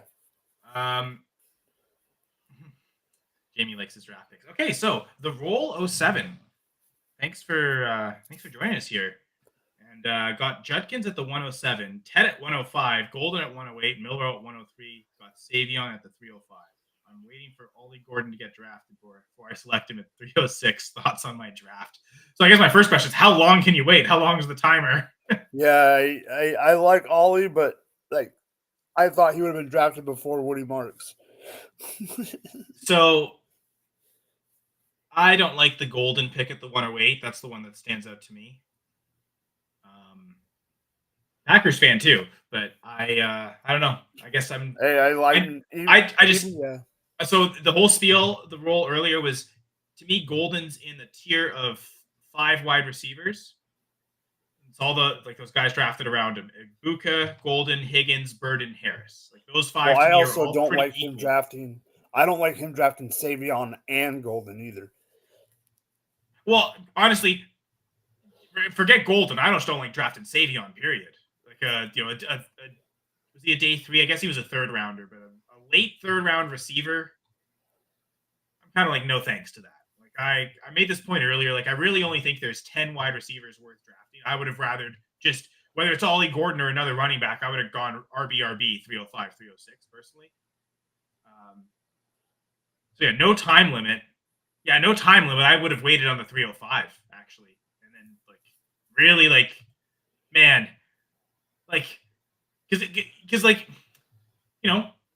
league rules are league rules. So bend the rules within the rules. Like if they're going to say no time limit, I'm waiting on. I got back-to-back picks. I'm waiting until the draft is done before making the 305. Oh yeah. Take advantage of the fact. So I would have waited that long for the 301. Because let's say Ollie Gordon goes somewhere and it's not a great landing spot. Are you still taking him? I'd still just continue to wait and see. So I don't think there's any pressure to have to rush to get someone at 306. But I also think I wouldn't have taken Savion Williams at 305. I like Judkins at 107. Actually, what will show you the role is the mock draft we just did. Everyone else has left, but at least the 5 of us did this mock together. And I guess Jamie contributed some picks too. So as you can see here, in ours, Crenshaw Judkins went 106. So right off the bat, like you're saying, Ed McMillan was 105. So I absolutely love both those picks. I made the Judkins 106 pick. So we also made that before Jalen Sampson was drafted. So now I may regret that and actually prefer RJ Harvey in that spot. But just kind of give us a view here. Milrow went as a late 2nd for us. So to get him at 301, I think is also really good value. So I love those 3 picks, which includes your first 2 picks. So those are the 2 most important ones anyway. The thing with Golden, and this is why we kind of, for us, and I think all of us kind of struggle with this, these 5 receivers right here, this is that same tier I was talking about. I have a really hard time right now deciding how to rank those guys. That's wide receiver 3 through wide receiver 7. I've been back and forth on it. the positive for Golden is that he might have the best chance to be the wide receiver one on his team. And, he and Ibuka were first rounders. The other two were second rounders. Those are the good things. The problem with Golden, his college production profile is really bad compared to these four. Like Burden's was extraordinary. Like Burden's elite level. And Golden's nowhere near that. But he's also not even close to the other three at their level. So it's so strange to how to decide that range of receiver, because if Burden or Higgins went to the Packers, I think it's a lot easier to elevate and say they're the wide receiver 3. They're going at the 108. Now, the other thing too with our draft, the role is that this is tight end premium, so that might also explain why we had 2 tight ends go in the top 10. Although I don't think that's that awful. If you truly believe in them as prospects, they're first rounders. I mean, so the one real football take, Daniel Jeremiah kind of kept saying a lot as we got to the draft that Loveland and Warren were both top 6 overall prospects in this draft. Yeah. The 3 best prospects were the 3 that went first: Cam Ward, Travis Hunter, Abdul Carter, and then the next 3 were Genty and the 2 tight ends. And which is why they were all top half of the first round picks. So that's just to give. This is just one mock we just did on the cusp. Clearly, your draft that's more skin in the game. That's actual draft. This is your actual dynasty team. So I guess my question would be, sorry that you like Savion. Here's the thing: I've haven't liked Savion at any point in the process, and maybe I'm just a bitter Packers fan who's hated that they've just taken these non-producers when they've had really productive college receivers available to them, and they haven't taken them. So I'm just maybe a bitter Packers fan that doesn't really want to buy into that. But I did not like Savion Williams before the draft. I don't care that he's a 3rd rounder. I don't like him now. So that's just me. So I'm just one person. I could be wrong. Savion could be the savior of the Packers for some reason. I doubt it. So Kyle, where did you have DJ Giddens? He didn't have a good tape grade for me. Well, he just got drafted by the Indianapolis Colts. I mean, he's backup. He's backup behind Taylor. That's not that great of a spot. Nope. No, that's why I just want to see what. So when I added college production metrics, he was RB 14 for me. Yeah. But now, Bayshal Tootin is one spot lower than him. He was RB 15, and considering I might flip them because of how much earlier Tootin went in the draft. That could be something where that raises. Yeah, kind of surprised. Well, I think Devin Neal should have gone by now, but maybe I'm not surprised because I really like Devin Neal. I should have known that the NFL was going to hate him, but Ollie Gordon hasn't gone is kind of surprising. Damian Martinez is still there. Ollie Gordon's still there. Devin Neal's still there. I guess I don't know if he'll fall to 403. Maybe the fact that he's fallen this far in the draft, especially if he goes to a landing spot that people don't like. If he just went to the Colts there, that's maybe a spot where we talk ourselves, okay, he's stuck behind Jonathan Taylor. That's not a good landing spot. But if he goes to a good landing spot, I could see the appeal of just taking Ollie Gordon at 306 right now for you. And I like the running back shots at this range of the draft because there's still a lot of talented running backs left, and B, all it takes is one injury ahead of them and they elevate to a role and they're relevant. What's going to happen for Savion Williams to not only get on the field for the Packers but have an actual fantasy relevant role is such a thin margin. Even if, let's say, Romeo Doubs retires due to concussion, with getting rid of all these other receivers, are you telling me the Packers aren't going to sign Jaden Reed to a long-term extension? I expect he's going to be there. They still have Dontavian Wicks, and now you've also then thrown in Matthew Golden. And again, that's assuming Doubs is not there. If Doubs is in the picture and Watson comes back and heals, we're talking about Savion Williams is the 6th receiver on this team, and that's why my range of drafting receivers is super narrow. I think there's only right now 10 wide receivers worth drafting in rookie drafts. McMillan Hunter, the 5 we've talked about, Kyle Williams, Jalen Noel, and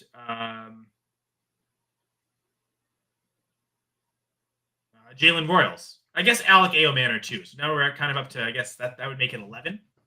But after that, I don't want to take 3rd and 4th round shots at receiver. I'd much rather just take running backs.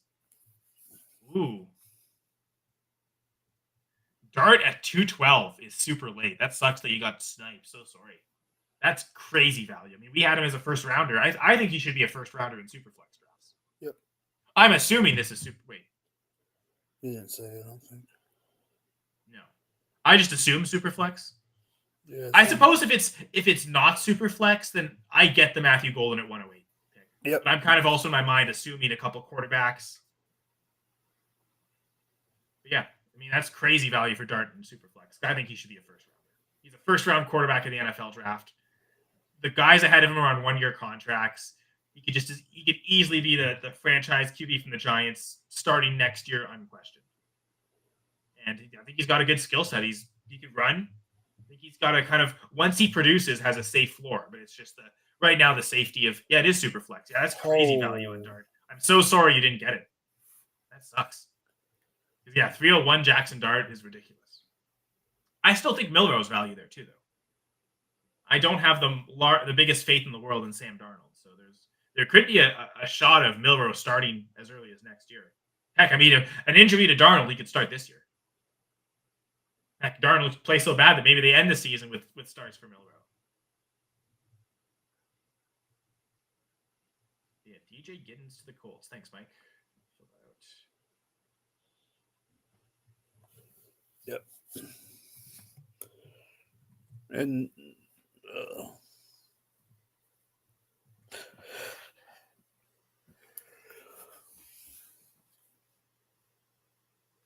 what is that?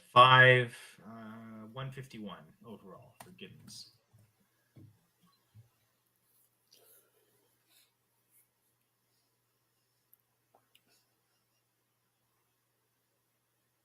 So I would stay patient with the 306 and just, if Gordon goes and he goes to a spot you like, I understand that. But if he doesn't go to a spot you like, I'd wait it out and see. Are there any other running backs that emerges in spots you like? And you might still just take him at 306 anyway. But yeah, I'd be patient with that 306. If they're not giving you a time limit, take as long as you want. And if they come back and you say you're taking too long, we'll say there's no time limit. It's not my fault. You set it up to have no time limit. I will, within the rules, take as much time as I want to. And if it says no time limit, I'm taking, man, I might not have drafted at 108. I might have waited till the draft was done before taking 108 because I'm that crazy in the street. Oh, I would have. Oh, Carson Wentz and Jalen Hurts with Darnold and Milroe. My first thought is Wentz is a little better than Darnold, which to your point, Wentz is better than Darnold and it still happened. So for a quarterback, because Wentz was a second overall pick by that team. I mean, Sam Darnold, he just got a nice contract, but $50 million, 3 years. We're getting quarterbacks. Like my team's paying a quarterback more than that in just 1 year. I think Jordan Love's making like $55 million. So it's like the Seahawks haven't invested enough in Darnold to tell me that they're not going to give Milroe a chance. So I think it's even actually more extreme than Wentz. It's a round later. Milroe was a third rounder. Hurts was a second rounder. I also think Hurts is just a better overall prospect than Milroe. But the same token, I think Carson Wentz was a better quarterback than Sam Darnold. One good season. That's all we got, right? That's all we got from Darnold too. So far. Maybe he has a good season. But yeah, no, I definitely like that appeal to that Milroe pick.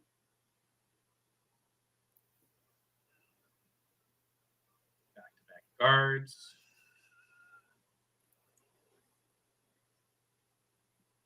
Yeah.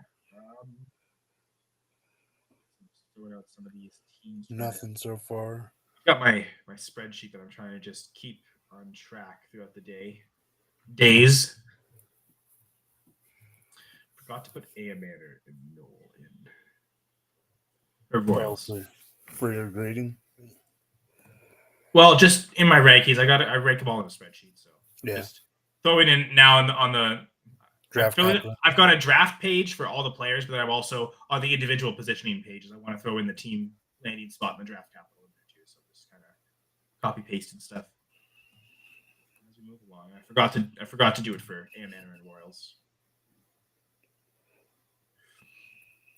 I think I'm caught up though.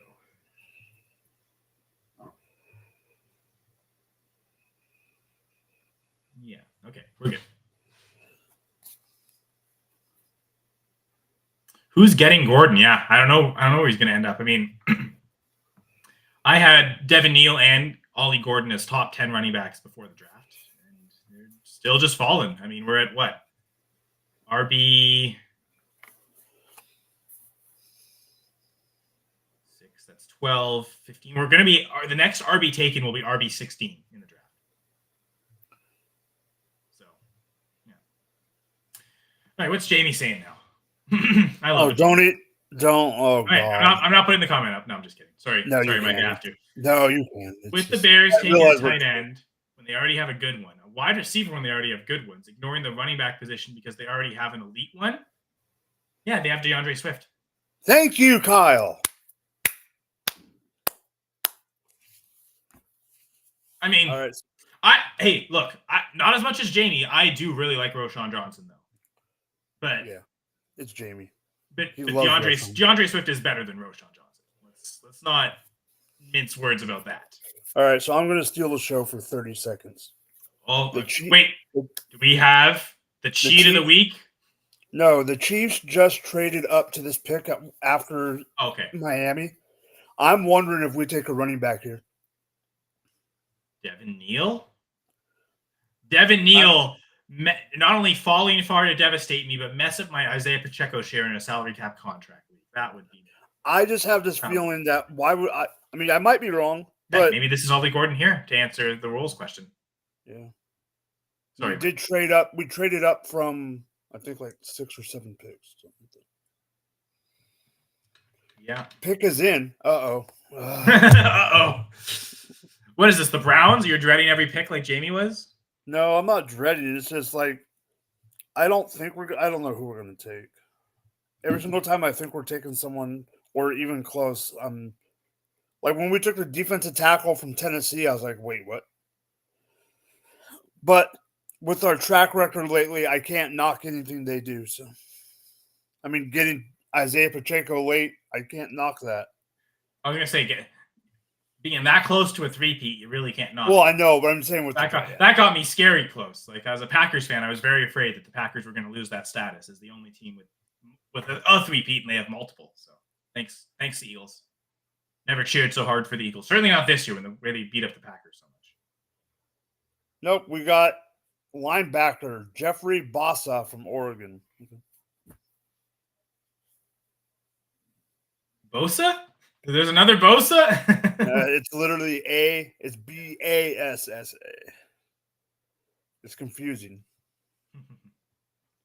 Maybe the Chiefs thought it was another Bosa. Oh my God, we have to take another Bosa. If there's another one, then we have to take him. Andy Reid had one too many cheeseburgers. They have cheeseburger flavored beer?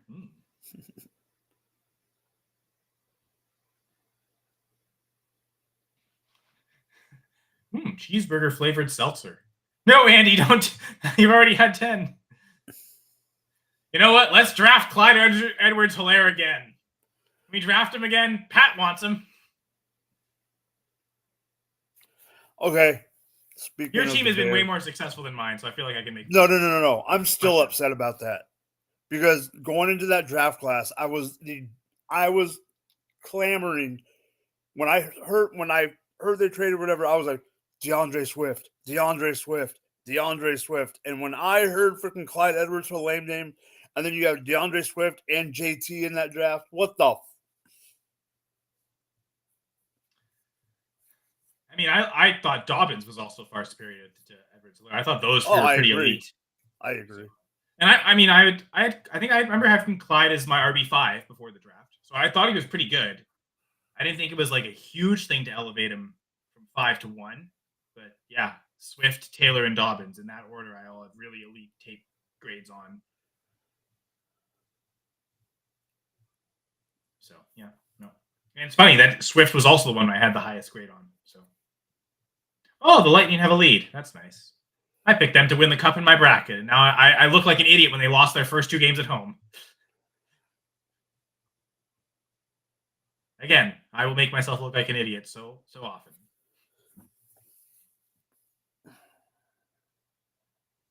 right, Chargers are picking, and then we go to the Pack. Wait, what did the Packers do in the 3rd round? I forget, because usually they mess it up really bad in almost a comical fashion. which is why I always think the Packers just need to automatically just trade away their 3rd-round pick every year. So they never mess. Oh yeah, it was Savion Williams. Yep. No, the track record continues. Gutekunst is awful in the 3rd round. Last year it was Marshawn Lloyd and some linebacker that didn't even get on the field at all. It was awful. They wasted. They had 2 3rd-rounders last year. They wasted. I thought in 2023 when they made Tucker Kraft a 3rd-round pick, I thought that did it. And then Sean Ryan the previous year, which as his rookie year did nothing. But now, last year, he was a starting guard for the Packers. I thought when those 2 picks were made, it was, okay, he's past that.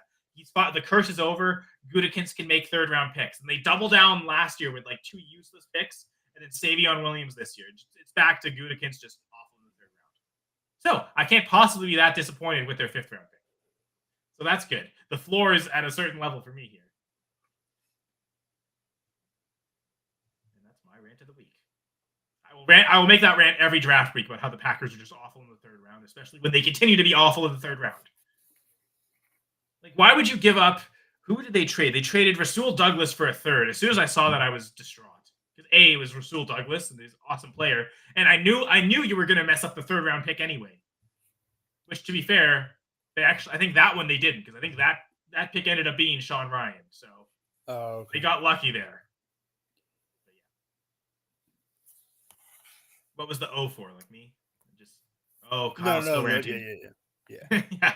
Yeah, I am still ranting. About the Rasul Douglas. I was trying to remember. I remember they traded someone away, but I couldn't remember what it was either. Rasul Douglas to the Bills.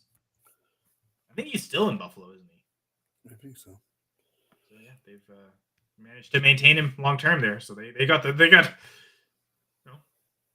full value out of it. It's not like they needed Sean Ryan. Or Tucker Kraft. I mean, they've got a good O-line. They've got a tight end. Yeah. So sorry, the Roll 07 that I hate Savion Williams so much. But maybe I'm wrong, and maybe he turns out to be amazing. I really hope I'm wrong, and that he turns out to be amazing. But I really didn't like his production metrics. I mean, his career average receiving yards per team pass attempt is less than 1.8. It's pretty brutal. His single season best was only 1.25. Just atrocious. What are we doing? The next worst, I ranked 16 receivers. The next closest with the worst single season best receiving yards per team pass attempt was Matthew Golden. What are we doing, Packers? Why? So yeah, so that's all colored in from that lens, the role, in terms of my disdain for those picks. Chargers take Keandre Lambert-Smith, wide receiver, Auburn. And the way your camera zoomed in as you were saying it, it was so dramatic. Like the most important scene in the movie. The Chargers take. Zoom in. That was amazing. That was so perfectly well timed. I didn't even hear the pick. Keandre Lambert-Smith. Never even heard of him before. But a wide receiver.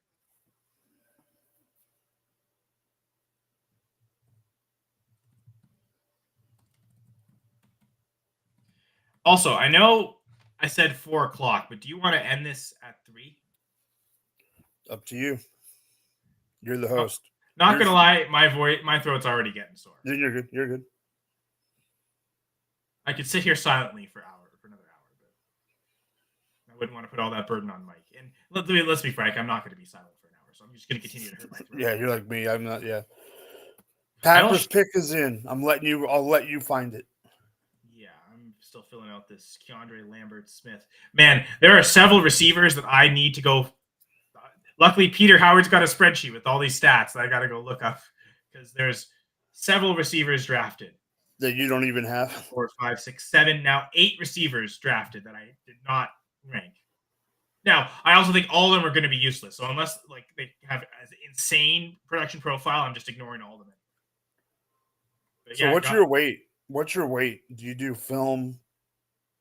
For receivers, it's less film. That's more about the production profile.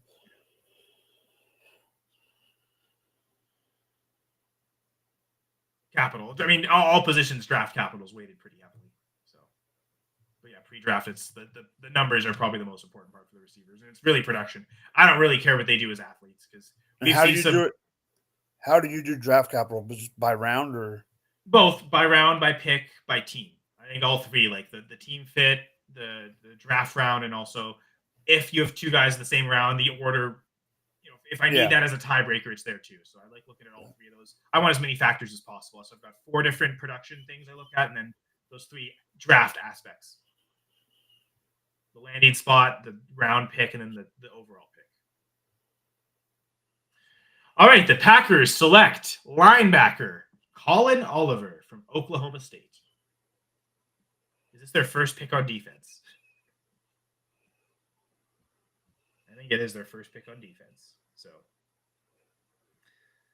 oh no, they took an edge rusher last pick. I mean, those might be the 2 best picks for the Packers. I was talking to my former co-host on the Full Press Packers pod, Jesse Holland. He thought Belton, he likes him, but he also thought it was kind of a reach in the 54th overall pick. So, like, these might be the best value picks. I definitely remember one year on the Full Press Packers pod, we talked about the fact that our favorite pick for the Packers was like 7th rounder Anthony Johnson. Everything else seemed like a reach. So, yeah. This whole offseason has been nothing but disappointment from the Packers, as far as I'm concerned. Because they're not doing anything different. They're just going to run out the same offense they just had. They're not. I would have loved for them to take Luther Burden over Matthew Golden. Because I like Luther Burden way more than a player than Golden. But B, what it would have symbolized for Jaden Reed. Because if you're bringing in Burden to be that slot receiver, are you giving Reed that opportunity to play on the outside, play more than 60% of the snaps? I would have loved that. Now it feels like with Golden, they're just going to do the same thing they've done. Okay, Reed, you're only playing 60% of the snaps, even though you're our best receiver. Golden's going to, again, I imagine the Packers are going to want to have him be the number one receiver at some point. But again, just because they want to doesn't mean he will. He still has to produce and develop. So their plan might be for Golden to be featured, but if he's not good enough, then Reed's still the alpha there as far as I'm concerned. So I don't care about the round 1 capital because the 2 years we've seen of Jaden Reed trumps the fact that, because I mean, he was also a top 50 pick. So it's not like he was a late rounder. Like, he was a 2nd rounder, and he's already produced at a pretty good level in the NFL. I don't care that Golden's a 1st rounder. To me, he has to prove that he's better than Jaden Reed before I consider him to be better than Jaden Reed. Yeah. So I know with my Dynasty rankings, Golden is going to end up behind Jaden Reed. Redraft is certainly going to be the case as well. And that's my Packers take, which is why, again, I didn't love either of the receivers they picked, but it's a good offense in that there's opportunities to move up as the 1, but it's also not a great offense because of how run heavy they were last year. Now, is that just because of the Jordan Love injuries? And if he's healthy this year, they're less afraid to put more on his shoulders. I don't know. We'll find out. I do think to a certain extent that was part of the problem. But, yeah.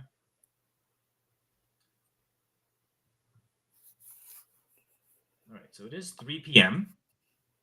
So again, we've been on for 3 hours. Initially, I wanted to go 4, and I was going to make a numbers joke. We're going for 2, but Rahul and I are also with Fantasy 6-pack, so 4 is the equal part. But I guess 2 times 3 is 6, so that math also works to a certain extent. But yeah, is there anything you wanted to address or talk about before we leave? No, not really. I mean, it's just like you said, surprising that certain running backs aren't off the board for fantasy purposes. Other than that and the whole Shador thing, which we don't need to go into again, but just the fact of those are really the surprises for today. But other than that, not really. Actually, one thing I want to just do at the end is let's just review our rookie draft again. Our rookie mock, sorry. So again, Ashton Genty at 101, Cam Ward 102, Amari and Hampton 103. And again, we just did this live like an hour ago is when we finished it, I think. And so my comment was when those were made is I expect to see those 3 as the first 3 players gone in a lot of rookie drafts. Yep. Maybe not everyone. Maybe one of them falls. Maybe a league doesn't like Cam Ward or the league itself devalues quarterback to a certain extent. But yeah, I could envision a lot of rookie drafts where those are the first 3 gone. Travis Hunter at 104, Ted McMillan 105. I have them as a clear tier above everyone else. Like, those to me are the top 2 receivers. I think totally deserving, both of them, of being top 5 picks. For anyone that missed it, I think. And on the show last night, everyone that with all 3 of the guests I had on last night during the stream, they all said the same thing. We all expect Travis Hunter to play more snaps on receiver than we do cornerback. So if he's a full-time offensive player, I think definitely worth it for the 104 here or 105, as long as they're in that top 5. I have a pretty big tier break after that. I think Rahul had the same thing. So what do you think of those first 5 picks, Mike? Would you agree that it's first 5, especially with the Judkins situation now, have another running back? I think that if you had him in the top 5, and I couldn't blame anyone after yesterday, say someone had Judkins at 5 and McMillan at 6, I think them getting Sampson to me might be a tiebreaker to flip those two. Yeah, no, and my whole thing is I still view Ted McMillan as the number 1 wide receiver in this draft. Yeah. And I like his spot in the Panthers, so I've heard some people say, "Oh, I don't like the landing spot. I heard that as well." Yeah, Gladys didn't like it on Bryce, and I'm like, no, I like the landing spot, and I like the landing spot, and I'm not as low on Bryce as some people are. And I think it was last night, Jesse, Brian's co-host on Dynasty Fever, and then Brian Ford was hosting our live stream at Going for 2, and Jesse joined him for that. He talked about how Tet was not only the best receiver available, but he was the perfect receiver that Carolina needed. The exact type of receiver they didn't have, exactly what would help Bryce Young. And he probably comes in as the number 1 receiver on the team, so he's going to get the target volume. So trying to rank it myself, I'd probably rank McMillan as the 103 ahead of Hampton, personally. That's interesting. Yeah, that's the one where I'm really struggling with. Like, I have no problem. I can see you putting him at 104. Like, I can see that flip-flop easy. The 103, 104 with, like saying McMillan and Hampton, that's where it gets interesting to me. I mean, first-round picks at running back, they don't happen often. It seems like when they do, those guys will be featured heavily. It's a good landing spot, and that's a good offense. They run a lot, but also Herbert's willing to dump down a lot, too, to the running back. So, good opportunity. Najee Harris. I mean, if Najee Harris wasn't there, I think maybe he is the 102, even ahead of Cam Ward. I think Harris being there for year 1 is just enough to lower him, but I'd have a hard time putting Hampton any lower than 104. So anyway, we think tier break after the 105, and this is where it really gets interesting. We went in our mock, but I specifically went Quinshon Judkins at 106. Then we have Travion Henderson at 107. So both Ohio State backs back to back.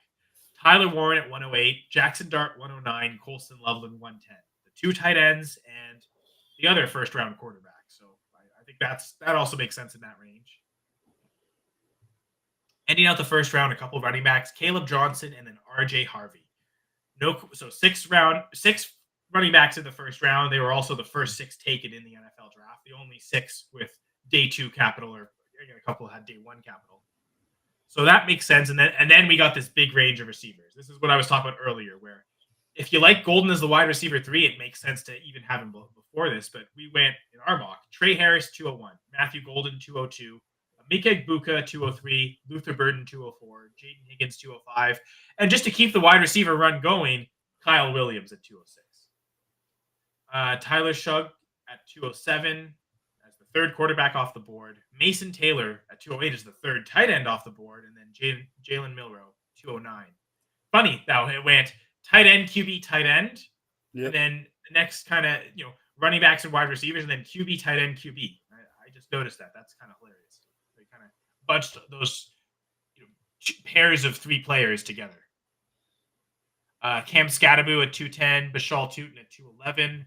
Those, I think, were the next 2 running backs off the board after Caleb Johnson. So maybe, again, no surprise that they'd be the RB7 and 8 when they, in fact, were the RB7 and 8 in the NFL draft. And then ending with Jalen Noel at 212, going to the Texans in the 3rd round.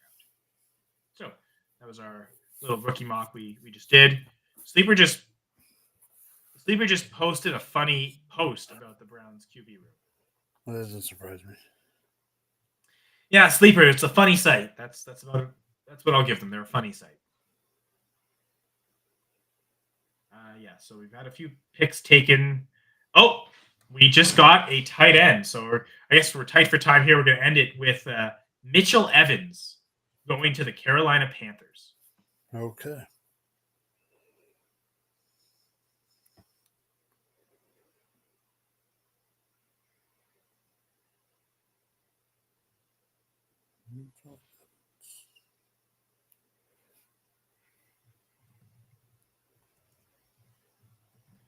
So I'm just trying to fill out the sheet. I mean, I think Mitchell Evans had a decent RAS. It was 7 something, but I don't think he's better than Jatavian Sanders necessarily. No. What pick was he? 144 for Sanders. That is. I forgot to put him in. Now we've got Mitchell Evans to Carolina at 163. So, do we end this stream on an unceremonious tight end selection? Yes, because it's only fitting that we do it on a skill position, even though it is. Yeah, even if it is someone we're not so excited about, for sure. Yep. But yeah, it's been great. I mean, we've gone for over 3 hours. Sorry that my voice didn't hold out to sustain going any longer than this, folks. Oh, you're fine. I mean, I guess I'm looking at it just quickly on Mitchell Evans. If you had to take a really late flyer at a tight end or probably even waiver wire pickup, are you picking up Mitchell Evans, 5th round to the Panthers, or Gunnar Helm, 4th round to the Titans? Mitchell Evans. I'm leaning that way, but mostly because of the RAS. The landing spots don't even really bother me. 7.25 relative athletic score for Mitchell Evans, 4.33 for Gunnar Helm. That's brutal. Not interested. I'm not really interested in Mitchell Evans. No. Does this hurt? Does this hurt Jatavian Sanders though? Like, I don't think we think Mitchell can overtake him. It's just okay. So I think it's neutral. I think it's neutral. I don't think it hurts. Okay, like he's still the number 1, and he's still going to get the first shot. Yeah, Sanders is okay. All right. Certainly, Jatavian Sanders is less hurt than Shedeur Sanders was by the draft. And I guess maybe that's where just a bit. Shedeur Sanders joke, but he did actually get taken eventually, finally. Hooray for him. As the 5th quarterback in that room. Yeah. I will say though, with the fact that Sanders is also there, I do think Milrow at QB3 makes a lot of sense. I was thinking Dylan Gabriel at first, but it actually makes sense to have Mitchell there. He is maybe a shot to start at some point. So we'll end here. Thank you, Jamie. Thank you, The Roll. Thank you. Who else we had? We had Jack. We had Jay Eubanks, former Going for Two co-host. It was fantastic. But certainly, thank you everyone who was on the stream. That includes Dylan Schmittler, Rahul Natarajan, Gerson Aguirre, and of course, the amazing Mike Hicks. I don't know why I had such a delay in your name. No, you're good. I was trying to overly dramatic pause, I would say. Trust me, this weekend we're all hurting. My throat can feel it too. But yeah. It's fantastic. And it's 3:11. Love that band. What a great time to end. And thank you, Mike. Again, I'm at Center Says. Mike's at Drop the Mic FF. For Going for Two, we're going to do more video content in season. Mike's got the fantasy cheat sheet. Curious when you guys are starting up again, but certainly look for them in season every week. And we'll not too long. Probably in a couple weeks. Probably do every 2 weeks again for the off season? Every other week until July or August, and then jump in. Nice. I'm planning to, again, co-host the Sunday morning stream and probably the Monday night pregame stream once again. So that's my contributions to Going for Two live for now. But check out Fantasy Six Pack. Check out goingfor2.com as well, but Fantasy Six Pack Discords for both sites. But you got me at both sites, which maybe that's not a good thing. But I mean, I suppose if you stayed here for 3 hours listening to you might actually think it's a good thing. But yes, I've got the Dynasty Six Pack show co-hosted with Jamie and Rahul every Wednesday at 9:30 p.m. Eastern. So we'll definitely looking forward to this, talking about all this stuff post-draft. And we're going to continue to talk about it. We're continuing to have rookie drafts throughout. So The Roll, if you have any further questions, just reach out. I'm cool to DM me on Sleeper if you've got DM me on Twitter if you've got Twitter. Yep. And at Senra Says, leave comments under this video. I'll try and check back too. But for everyone, have a great draft day. Still we're still middle of the 5th round, I guess. Middle of the 5th. Getting towards the end of the 5th, maybe. So 2.5 more rounds. Yeah, my throat definitely could make it. Oh, and Yaha Black, defensive tackle to the Steelers from Iowa. That's how we're ending. That's how it is. Yaha! Bye for now, everyone. And thank you all for watching this special draft edition stream here on the Going for Two Live Network. Be sure to subscribe, and we'll catch you. I don't know when we'll catch you, but there's still going to be great content here on the Going for Two Live Network. I imagine an episode of Speak On It at the minimum is happening next week. That's happening. Look for the cheat sheet to come in future weeks too. But until then, I'm Kyle Senra. That's Mike Hicks. Thank you for watching the NFL Draft here live on Going for Two. Bye for now.